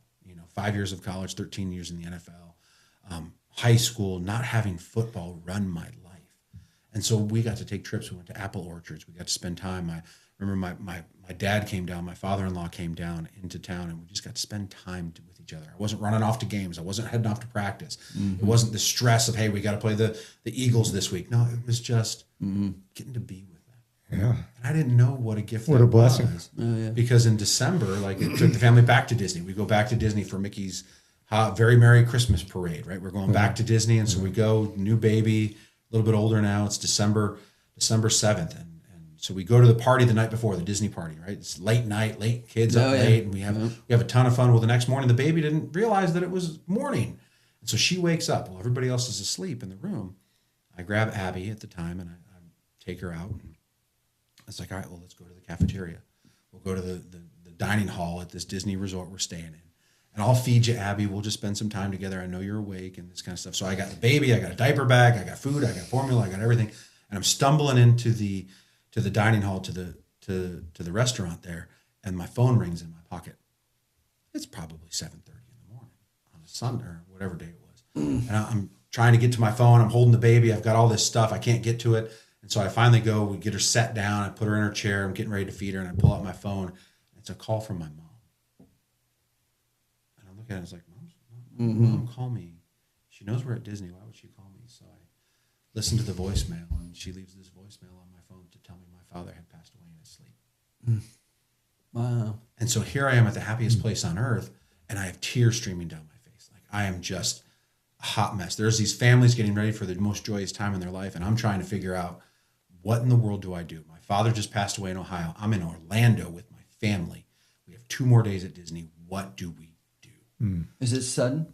Yeah, it was just Out of the blue. Out of the blue. He went to bed one night and woke up, didn't wake up, woke up in heaven. And so I'm scrambling, trying to think and everything else. And so we bury my father, and that's traumatic enough. And that's a wound that men really don't talk about a whole lot. But losing your dad is a big deal. Michael Jordan lost his dad. He quit basketball, right? He went and played baseball. It's definitely something that affects us deeply. And so we bury my father, and we're kind of just coming out of that. And it's May, or it's May. We're just starting to get over the death of my father. And we're coming down to Florida. We're living in Atlanta. We're coming down to Florida. My in-laws have bought a house where we used to live. They come down every year after tax season. My father-in-law was an accountant. So he would come down and detox after tax season. And so we stayed up in Atlanta. We had a little league baseball game we had to go to. We were coming down to be with Grandma and Grandpa to spend some time down here in Florida, see friends, do all this stuff. We're just getting over the death of my father. And we're packing up. We're getting ready to pack up. Rebecca's finishing homeschool that day. We're packing the car. We're getting ready to leave the next morning. And I get a phone call from my mother-in-law to say my father-in-law is being life-flighted from Hannah Park to the hospital downtown, Shands downtown, that he's been caught in a rip current. Wow. And would you pray? Huh. Oh my gosh. Wow. Yes. I'm going to pray. What hospital is he going to? She tells me the hospital. I know the attending doctor on staff there. So I call him. And he tells me my father-in-law has drowned and has passed away. So within 4 months, I've lost my father and my father-in-law and my career and my lifelong dog. So like you talk about just a total mess of life in the moment. Like, what are we doing? And we're in a city where we don't really know anyone. All of our ties are from football. And so we're trying to figure out life together. And in the middle of it, like, I'm not working. I'm just being a dad. Like, that was when people said, what are you doing? I'm a dad. I get to stay home with my kids. I get to be with them. I get to, play with this brand new baby that we have and develop a sweet relationship with her. And I loved it. And it took us a good year to kind of filter through those 2 losses and those 3 losses and to try to figure out what's going on. And just as we're coming out of it, of course, now at this time, my faith has gotten deeper. I'm reading things. I'm digging into scripture. I'm listening to podcasts. I'm watching things online. Who would you listen to? Steve Brown, Paul David Tripp, a guy named Scotty Smith, another guy named Ray Cortez, like these very reformed pastors and stuff. Like, I was a huge R.C. Sproul fan. This is where I was reading. This is what I was doing. And so I remember, and the great thing about Atlanta, one of the worst things about Florida is we don't have basements here. I hate that we don't have basements. Like, if Florida had basements, like, it'd be perfect. Okay. Perfect place to live.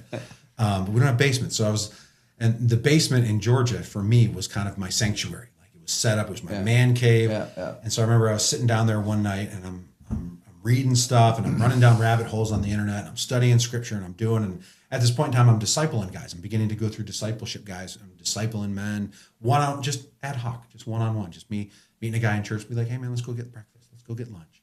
Walking guys through divorces, walking guys through suicide tendencies, and why, I don't know. But this is the call in my life. I was loving this interpersonal relationship, really kind of hearing guys' stories, hearing what was going on. I remember I'm sitting down there in the basement and I'm reading something and I run down a rabbit hole, and you run down rabbit holes and they have the ads on the sides. One of the ads on the sides of this Christian page I was reading there's a Christian conference in Orlando, and they listed the names of the speakers: Paul David Tripp, Elise Fitzpatrick, right? Chad Bird, these names. And I was like, man, I read all these guys. And I'm looking at the ad and I'm going back to the article, looking at the ad and going back to the article. I just feel God saying, you need to go. You need to go to this conference. Okay, I'll be obedient. I go upstairs, walk upstairs, and I told Rebecca, I said, hey, I saw that there's this conference in Orlando. I think God wants me to go to it. And she goes, I think that'd be great. Go. Do you know anybody? Do you know anybody in Orlando that's this church or anything? I was like, I don't know anybody. But I just feel like I need to go. And she goes, well, go. So I get in the car and I drive down, and I spend, the 6-7 hours driving in the car, listening to podcasts, hanging out, go stay in the hotel, sit at this conference. And as I'm sitting at this conference, for the 3 days I was there, the voice of God, not audibly, but definitely in my heart, was saying to me, this is what I want you to do. I want you to teach my children, but you have to go to seminary. Now, remember, I told you that echo of seminary, you're going to go to seminary, was echoing in the NFL. Yeah. You have to go to seminary. I don't want to go to seminary. I'm not going to seminary. I don't want to go to seminary. And this whole time, from when he started, when I was in the NFL, to this moment, that word of go to seminary, go to seminary, go to seminary, teach my children, go to seminary, was getting louder. And here I was at this conference, and I'm watching Paul David Tripp speak. And because of some relationships, I was actually it was neat. I kind of got to meet a lot of those guys, and sit with them. And I was brought into the back room and talking with them and doing. And it was just really this cool connection. And I'm sitting there in that audience and I'm hearing, this is what I want you to do. I want you to teach my children. But you have to go to seminary. Man, I'm like, no, I'm not going to seminary. You really were still in that headspace? Still in that headspace. I'm not going. I'm not smart enough. It's too far. I'm not qualified. I cannot do that. That's way over my head. I'm not venturing into that world, God. I don't want to pastor a church. I don't want to do this. look, you can ask me to do anything else in the world.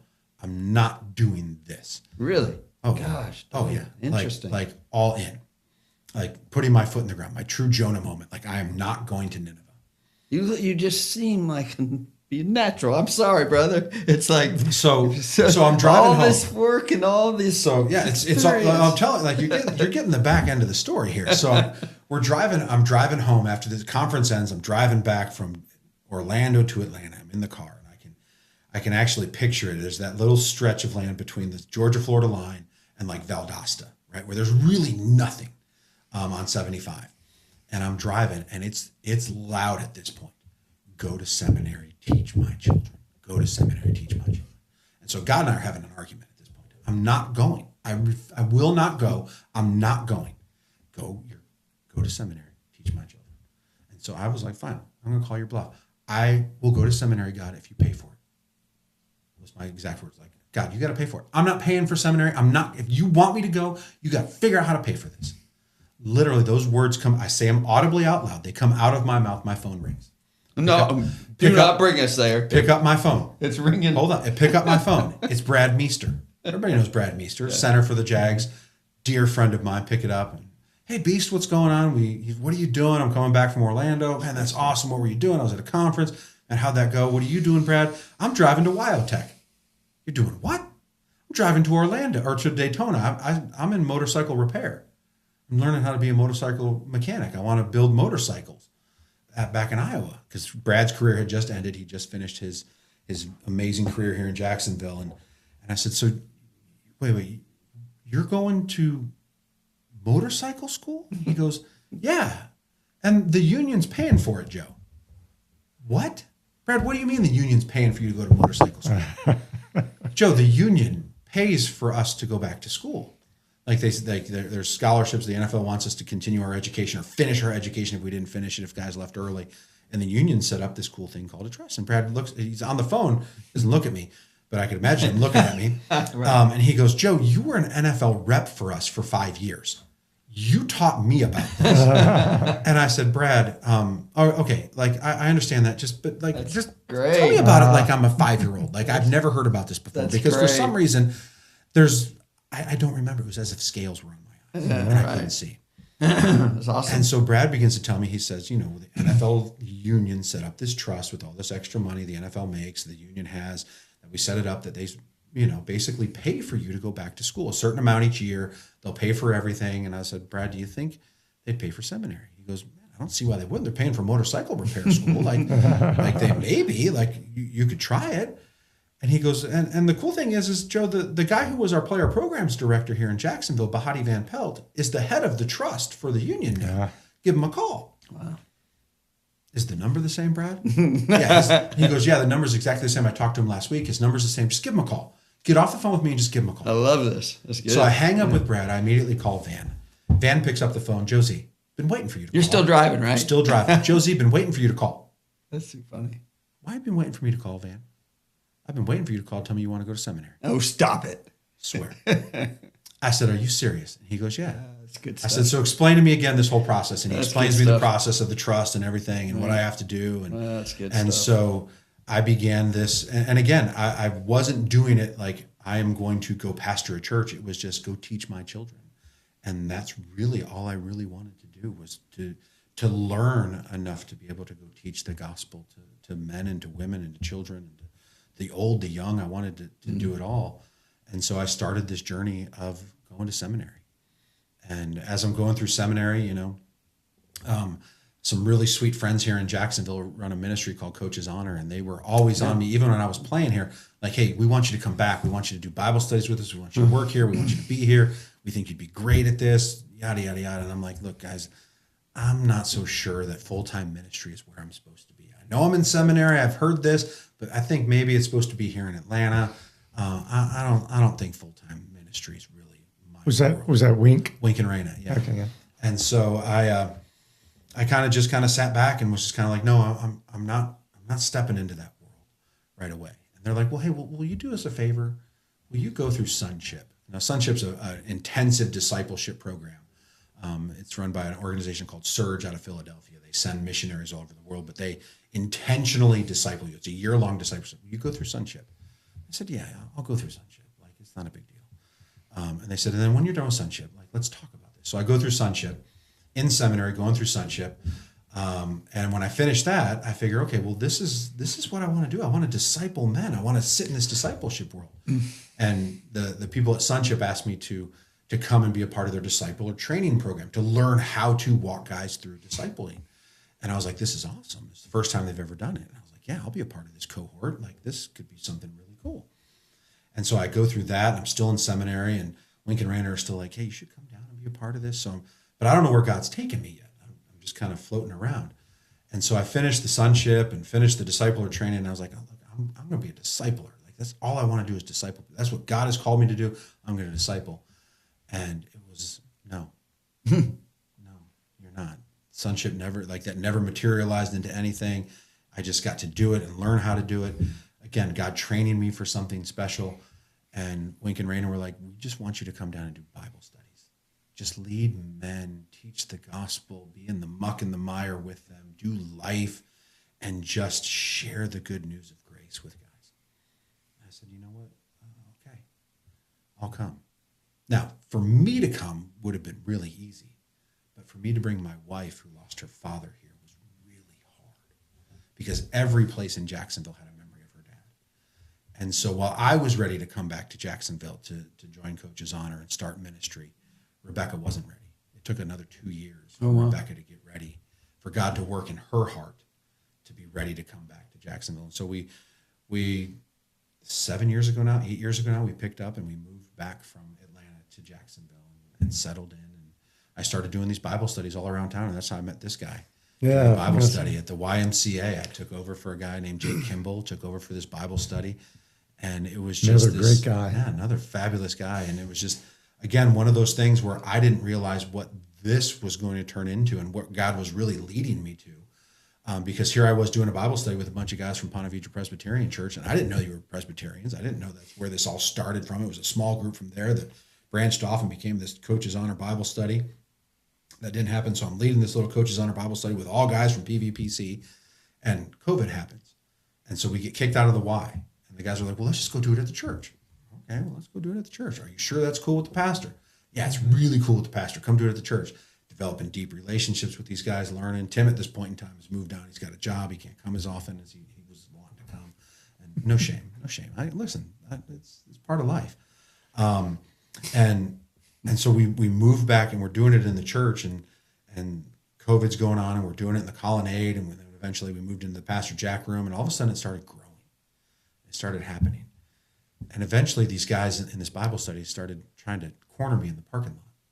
Like, Joe, like, we know you're leading this Bible study, but you ever think about working in a church? Hey guys, look, I got to go. I got another Bible study I got to get to. We're not talking about this. I'm not entertaining these thoughts. I'm a discipler. I want to be in the muck and the mire with people. I do not want to drive the ship. I do not want to be involved in this. And so I graduated with my first degree of seminary, Master's of Biblical and Theological Studies, right in the middle of COVID, doing these Bible studies. Coach's Honor and I part ways, continue on with just a few Bible studies of guys that were like, hey, we want you to continue to do this. And I was like, okay, God. Okay, so I came back to do ministry.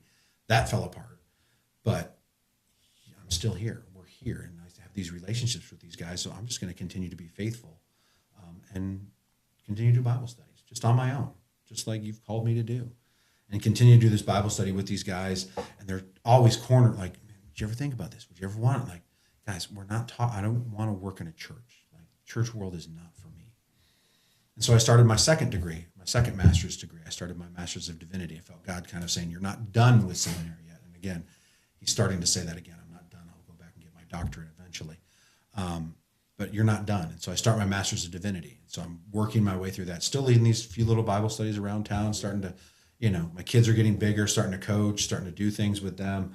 And, I'm finishing up my seminary degree. And in the Master's of Divinity program, you have to do an internship. That's part of the ending part of the degree. They want you to spend time in a church.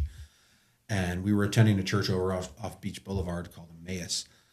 Sweet little church, gospel-based, just really... Emmaus, like the road to Emmaus. Okay.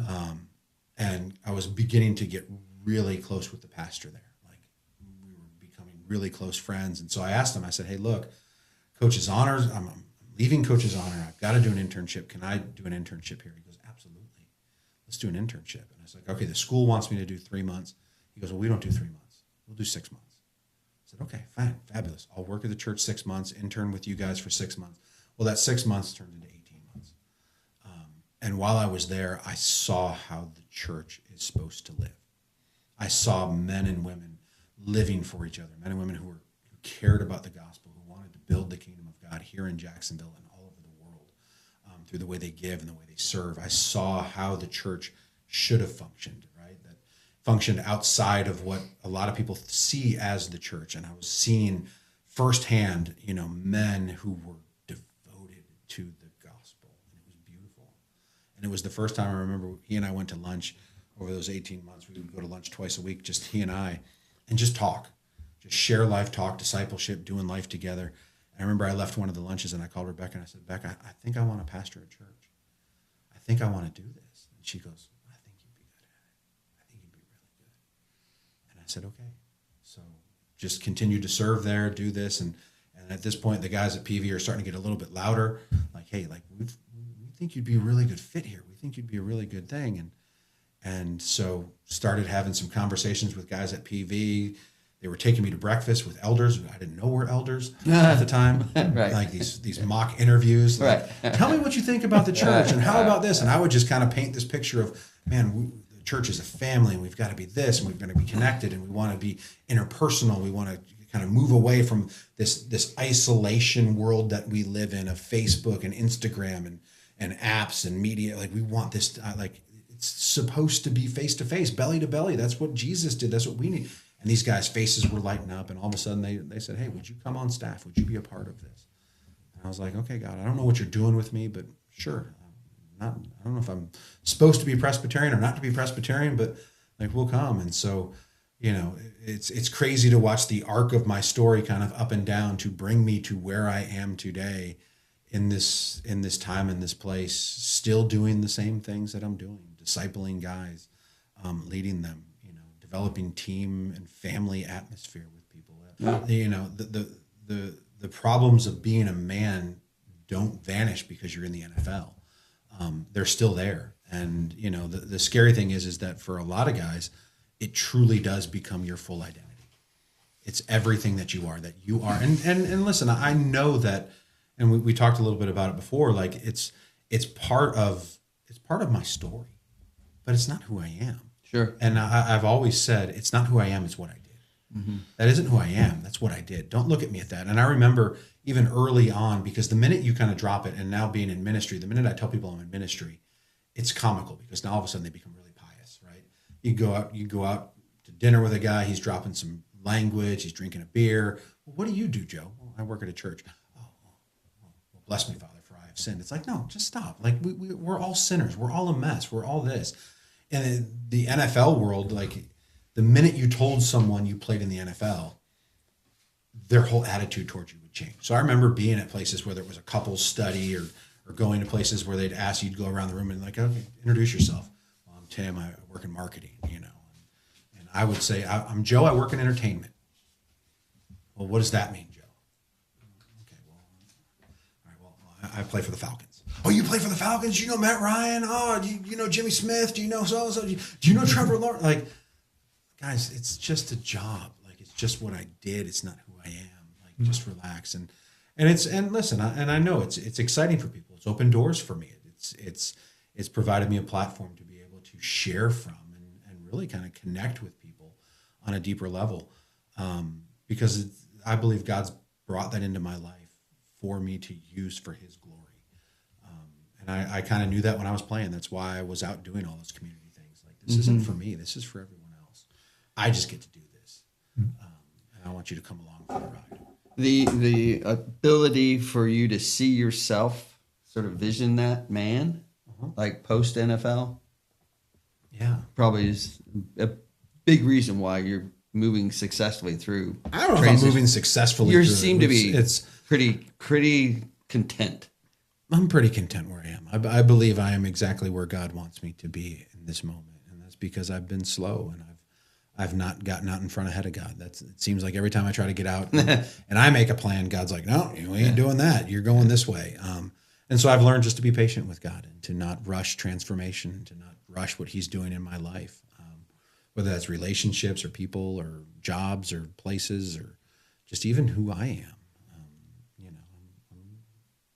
And so, but it wasn't always easy.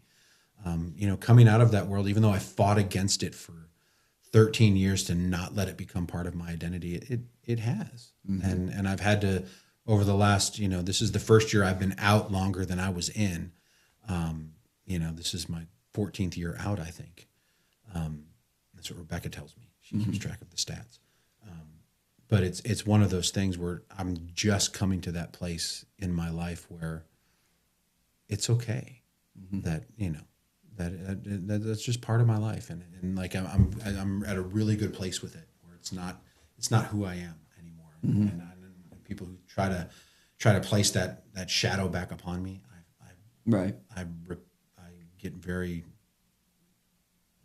I don't like it. I don't like that, and I'll actually fight against it. And so, like, my son was being recruited this past year to play college football.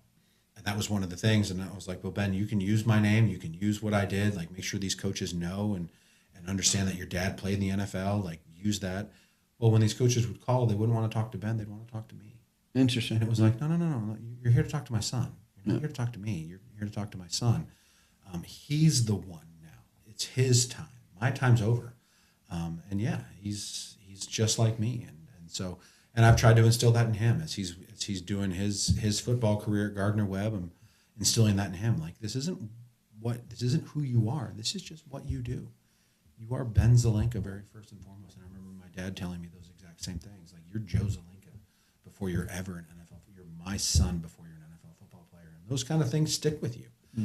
They stick with you. And luckily, I had some really good coaches and really good friends and people like Anthony Johnson who pop into my life and certain seasons and places. And now a guy like Richard Cooper who drops in, and just, Vic Kucha, another, just great mentors, guys who followed Wink Cherry, just guys who God drops in certain seasons of my life to kind of go, this is better.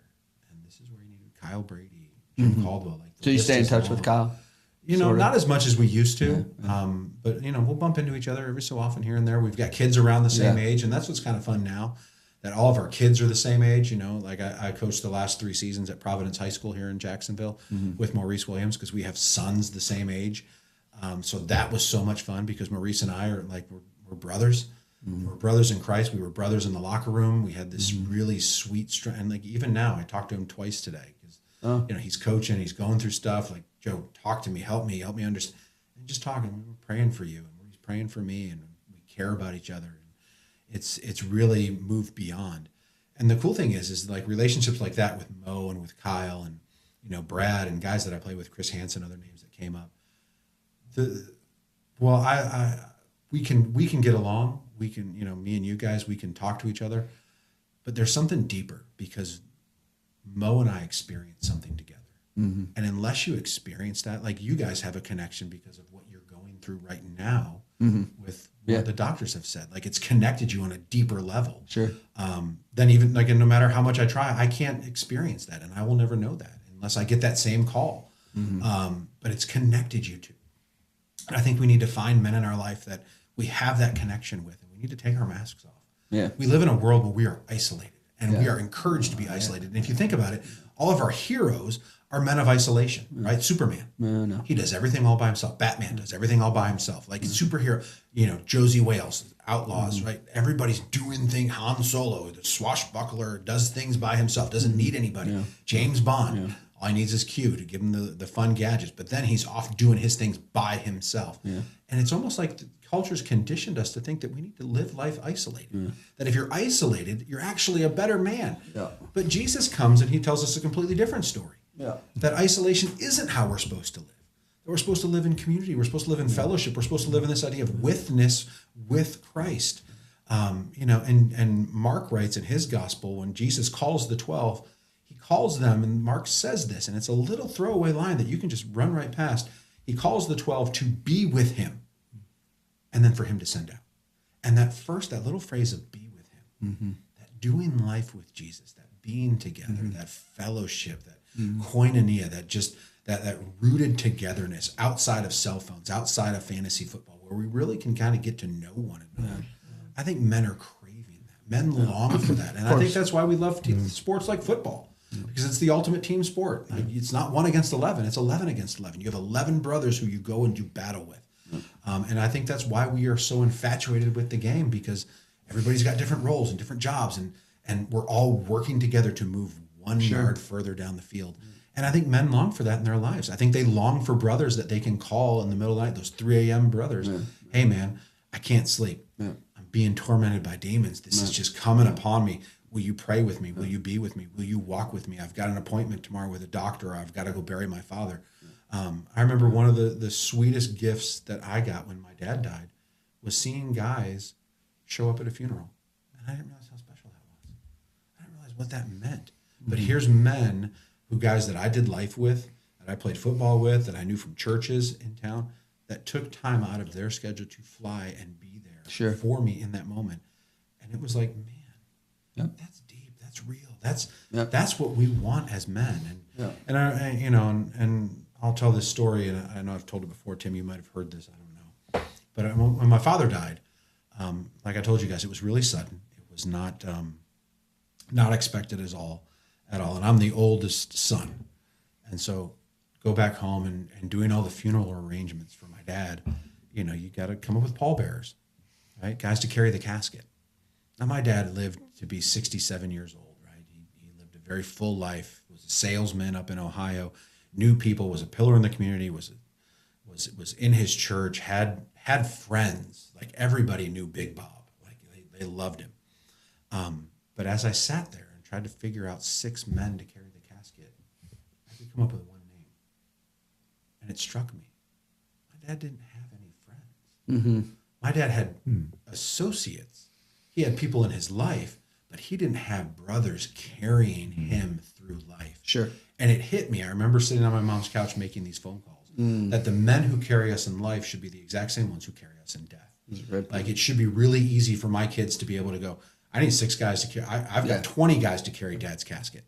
Like, it's one of these things where, and again, I think we as men, we keep people at arm's distance because we don't want you close. We don't want to tell our story. We don't want to be vulnerable, We don't brother. want to be vulnerable. We don't want to seem like we're weak and we don't have it all together. Well, the reality is none of us have it all together. And when the church can be that, and when we can begin to kind of step into this idea of brotherhood together, I think great things can happen. And I think, especially when we're faced with something that's really hard, whether that's an addiction or that's a diagnosis or that's a change of careers or kids going to college, it sets you up. You need brothers. It sets you up for either a chance to move into that next place of, I am going to open up even further. I am going to be more available. I'm going to talk in manners that are much more eternal. Eternal, yeah. Yep. Yeah, I'm not going to hide behind this anymore. I'm not going to be isolated. And I think the sad thing is and I get this all the time. We still get this. Rebecca and I still get this. Everybody thinks we have this whole group of friends from the NFL, right? Well, Rebecca doesn't need it. I remember Rebecca, we were here in Jacksonville, and the wives do studies together. We were playing for the Jaguars at the time, and the wives do studies together. And I remember Rebecca was at Mark Brunell's house, and she goes down and she sees Stacy Brunell, and the Bible study's fantastic. And she's leaving, and she's like, I really love Stacy. Stacy's amazing. She's sweet. She's kind. She's wonderful. I said, well, why don't you call her and take her to lunch? No. Stacy has friends. She doesn't need anybody. And I said, Rebecca, Stacy's just like you. Sure. We're all this way. We all long for fellowship and friendship. And just because her name is Brunell, don't make this assumption that everyone knows her and she has this group of friends that are there. Call and connect with her. And so Rebecca did. And we've kind of taken that on as a kind of a family thing. Like, let's call and make those connections. Let's reach out. And I think that's one of the hardest things for guys to do is kind of say, hey, let's go get lunch. Let's go without an agenda. Let's just sit and talk. I went to lunch yesterday with a guy. I've gotten to coach his daughter the last 2 years in track at Providence, and he's a judge here in town. And like, we've just gotten to know each other because I coach his daughter. We've talked on the sidelines. We've talked at track meets. And finally I said, hey, can we go to lunch? Just you and I? And he's like, what for? And I said, just to get to know one another. And we had a 3.5-hour lunch, just he and I, just talking back and forth, telling stories, telling life stories. Wow, you went to Florida for law, you did this, you were at Stetson Law, you were here, you were in the appellate court. Like getting to know one another, talking about marriage and struggles and lives and sharing. And it was just this sweet moment because here's this guy who's in town, who's a judge in town, who's been elected, doesn't have that fellowship in those brothers. Because again, we don't want to trust people as men. And I think the first thing for us to do as men, and if anybody's listening and they're like, well, how do we do this? Invite a guy to lunch. Tell him your story. Ask him his story. Ask more questions than you actually talk. Just begin to ask these questions and break down these walls and see where God will take it. Because I think what God can do with two brothers who are willing to stand side by side or back to back and fight is really amazing. And fight for each other and pray for each other and challenge each other and grow with each other.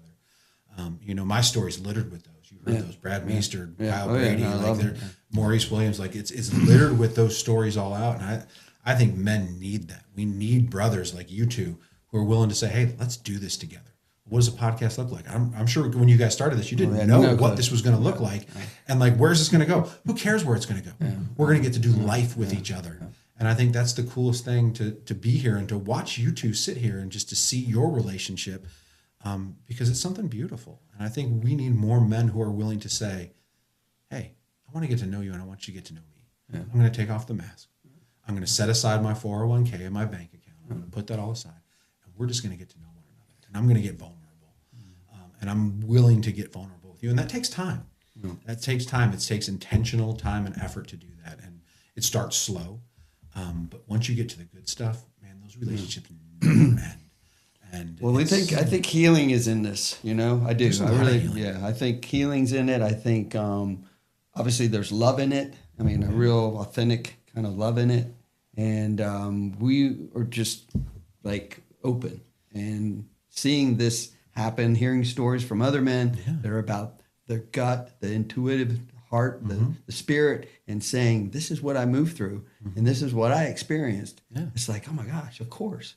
We need to hear more of those stories. Yeah, we do. We need to share our stories and tell our stories. It's so important. And ask other guys to tell their stories to us. Because the cool thing is so in Georgia, I got involved with a little ministry up there. And it wasn't attached to a church. It was just a couple businessmen who started discipling guys. It was one businessman who started discipling two. And then those two discipled two more and two more. And by the time I got kind of into it, it was grown to like 70, 80 guys. Well, we would take a trip. Like it was a weekend that they had set up, these guys had set up, where we would take a trip. We'd go to the Amicalola Falls up in North Georgia, and we'd hike out to the hike in. Beautiful. Right? Amazing, right? And you take a 7-mile hike to the hike in, which is a hotel off the beaten path at the base. You're 1 mile from Walker Mountain, the start of the AT, but it's this self-sustaining hotel. And so we'd meet in this parking lot, this group of 60 guys, and we'd hike out, spend the night, and then we'd hike back the next morning. Wow. It was like a 19-hour trip. But it was amazing because you'd hike out with these guys and you'd be having conversations. We'd be walking together for a little bit. We'd start asking some questions. And, conversations were great. And then you'd get out there. And the program out there were 4 guys who would share their testimony. And, like, they were coached on how to share their testimony, tell their story. But I remember the first one I went to, I was walking out, and I probably spent 2 miles with a guy named Craig. And we were just walking, and I was asking him a question. He was about my age. I don't know what he did, but like we were just talking, kids about the same age, walking, talking. And I basically wrote his life story for him. Right? I was like, okay, well, he probably went to Georgia. He probably married his Georgia sweetheart. He did this. We get out there, and he begins to tell his story. He was a pimp. He was in the prostitution world in Atlanta. Oh my gosh. For like 8 years before, and like addicted to heroin before. And I'm sitting here going, holy cow. Yeah. I wrote his whole story based on my story. Yeah. And yet God used him, and it opened my eyes to go, holy cow, there are a million stories like that. And when you really sit down with a guy, like, because I think a lot of times we look at somebody and go, I know exactly what your story is. I know what your story is. But when you sit down with them, you start asking questions and you start kind of digging into their life story and the story God's written through them. Man, you're blown away. Yeah. And you grow from hearing those stories, and you grow. And it's like, man, I connected with that. And I saw, just his battle with sin, like my battle with sin, his struggle with addiction, like my struggle with addiction, like why our addictions were completely different. Right. His was heroin, mine was football, mine was chasing glory, right? But there was addictions there, like that we fought against. And you find out that everybody's got a story. Everybody's got a story, and everybody's got a wound, and everybody's broken. And I think that's one of the things we forget as men, because we see people, we're like, man, I want to go hang out with that guy because he's successful. I want to be where he is. We don't realize that in his story, there's bumps and bruises, and there's highs and lows, and there's off the roads, and there's side tracks, and there's a million different things. No one story is like written in Hollywood. And I think if for us as men to grow together in this world and in America, first we got to throw our phones away. We got to get rid of our phones for a little bit. Just put them down, right? And the reality is like just put it away. 5-10 minutes, just put it away. Make a true connection with somebody. And phones are great because we do get to stay connected all the time, but really just connect with somebody, person to person, man to man, belly to belly. Don't send text messages, make a phone call. Write an actual handwritten letter. Man, I remember AJ, Anthony Johnson, brought him up in this conversation. He was really good at leaving me letters in my locker, handwritten letters, to talk, to encourage me. Just, hey, brother. And they were never long. I don't know if you ever saw Anthony's handwriting. It's perfect. It's like it's amazing. It's like it's a printer. But his handwriting is beautiful. And he leaves just little notes, man. I just want to encourage you this week. I know you're in the middle of, you just had 2 twins, this, that, everything. And you're on the right path, brother. And it was just this like simple letter of encouragement that he gave to me. And it probably took him 5 minutes to write. And we can do that through text messages now and handwritten. But I think for us as men to really kind of break down those walls of isolation and say, hey, we're going to do something together. And like, let's do that. Yeah, there's so many ways we can serve another human being. Absolutely. Just being available. Just get to know someone. And being available. Yeah. Just being available. Yeah. And I don't know any guy who would turn down a free barbecue lunch if you said to somebody, hey, let's go get some barbecue. Did we promise him barbecue? I think you should have. But man, you promise a guy a burger or some barbecue? Like, I don't think anybody's going to turn that down. And to see where God can take that and, to begin these conversations would be so good for so many men to be able to do. Now I get to do this for a living where I get to take guys to lunch and really kind of do stuff with them. And so I've been out and about. I go out to breakfast all the time, right? I'm sitting at breakfast places. You name a breakfast place, I've had it there. Beach Hut, Metro Diner, Beach Diner, First Watch. I've eaten breakfast everywhere. Well, about 6 months ago, I started noticing that there were these groups of Bible studies that were popping up all over the place. Men sitting down with their Bibles open around a table, digging into God's word together. And they weren't just all like men of the same age. They were men of different ages, different colors, different races.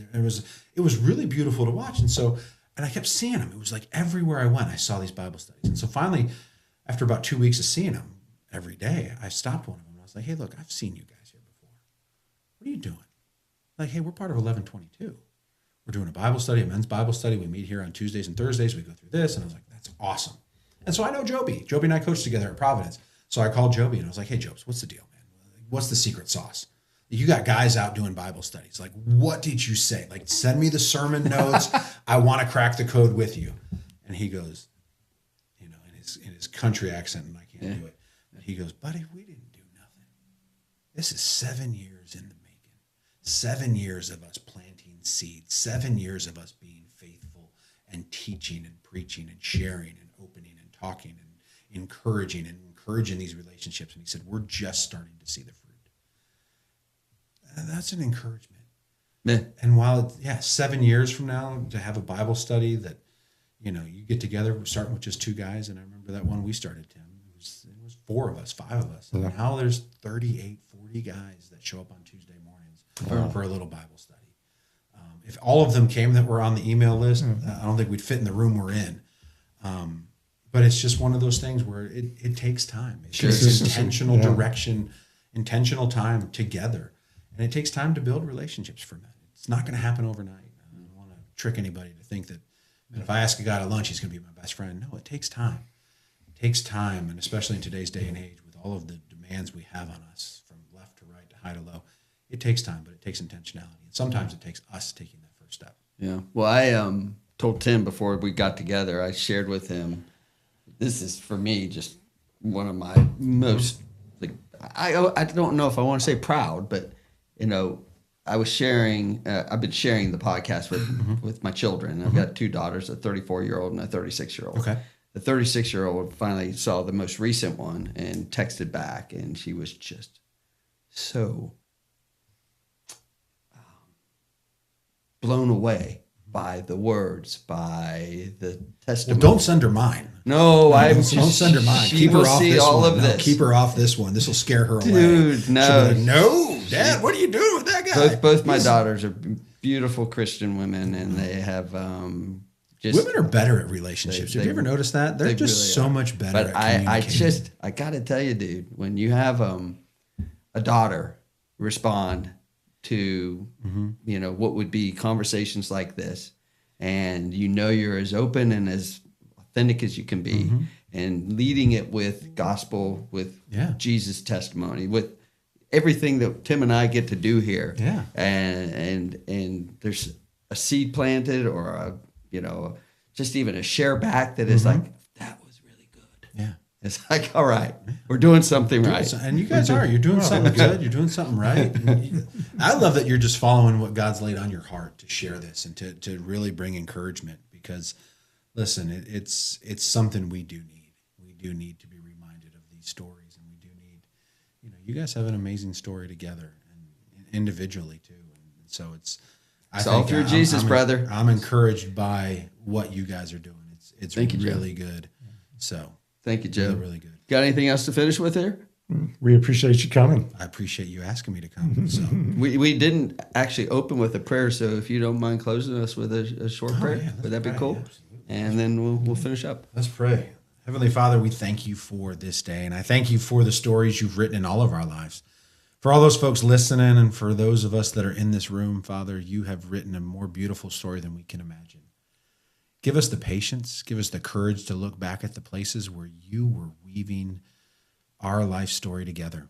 The highs, the lows, you were with us through all of them. From deaths to births, to diagnosis, to being cut, to being just a part of teams, to being a part of your team, Father. You have been a part of it all. You've never left us alone. And so thank you. I thank you for these 2 men, and I pray that you bless them and watch over them. Encouraged, and I'm encouraged by what their story is and where this podcast can go and what they can do with it and how many lives that they can touch. And so, Father, just in your power and in your strength and in your providence and in your divine hand, allow it to go where you want to. Allow it to land in the inbox of people who need to hear this story. While we talked, it's in your Son's name we pray. Amen. Amen. All right. Well, let's get it on that middle camera. One more thing. Oh, yeah. Jags going to take Cincinnati this week. Can they do it?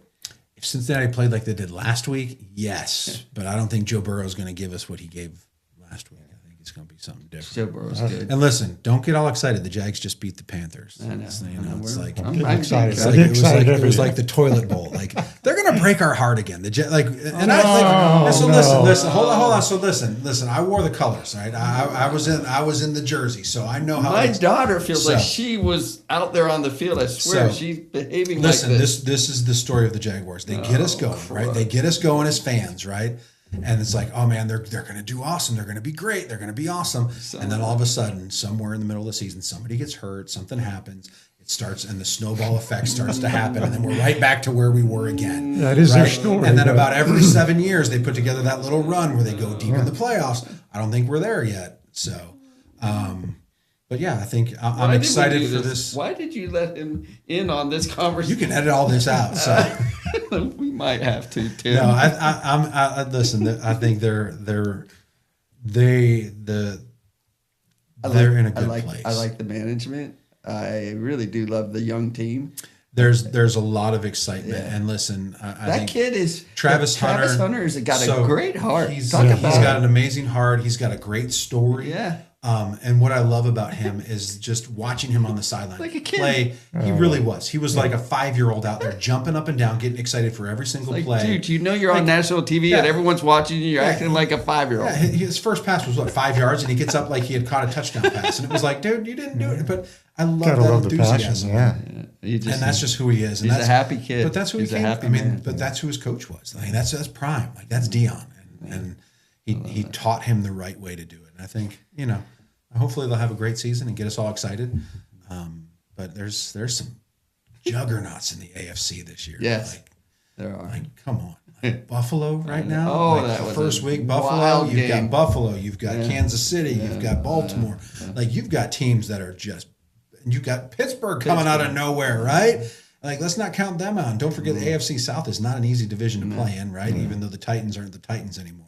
This is no longer Jeff Fisher Colts. era. What about the Colts? The How Colts, they like, they played really well. Wow, The Colts are playing well. The Texans, like they kind of floundered a little bit, but they'll come back. And like it's not an easy league to play in. So, Well, listen, I'm believing in Jacksonville. I love the fact that we're going to have a new stadium in about 2 years, it's going to break my heart, though, because, man, there's something about Alltel Stadium, right? And I still call it Alltel. Some people still call it the Gator Bowl. The bank is there's something cool about that place just being down there. There's a lot of memories there. And, yeah, the new one will be beautiful and it'll be great. And I really do love this I can't even say it, generational thing we are experiencing now with our kids. Yeah. Because they love this team. Well, because they've grown up with them, right? And like early on when I was here, like we weren't here long enough. No.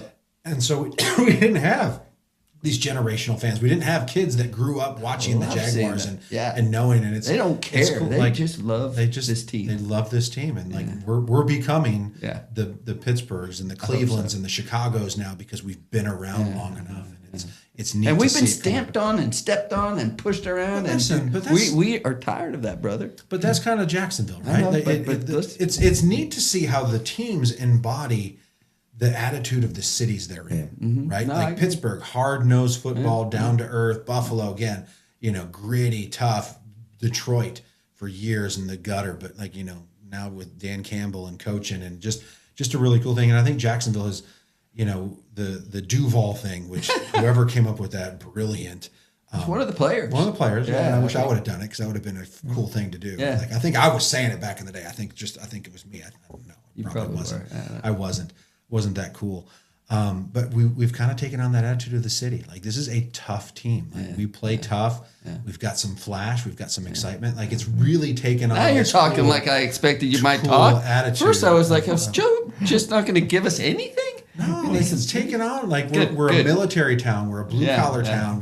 Lunch pail, baby. But yet we've got little pockets where it's like really pretty and fancy and shiny. And we've got those guys on the team now with Travis Hunter and guys that, hey, this is pretty and fun and shiny and this is the beach side of things. And like we can be slick and cool when we need to be slick and cool, but it's really taken on that attitude. I'm hopeful. I am hopeful, brother.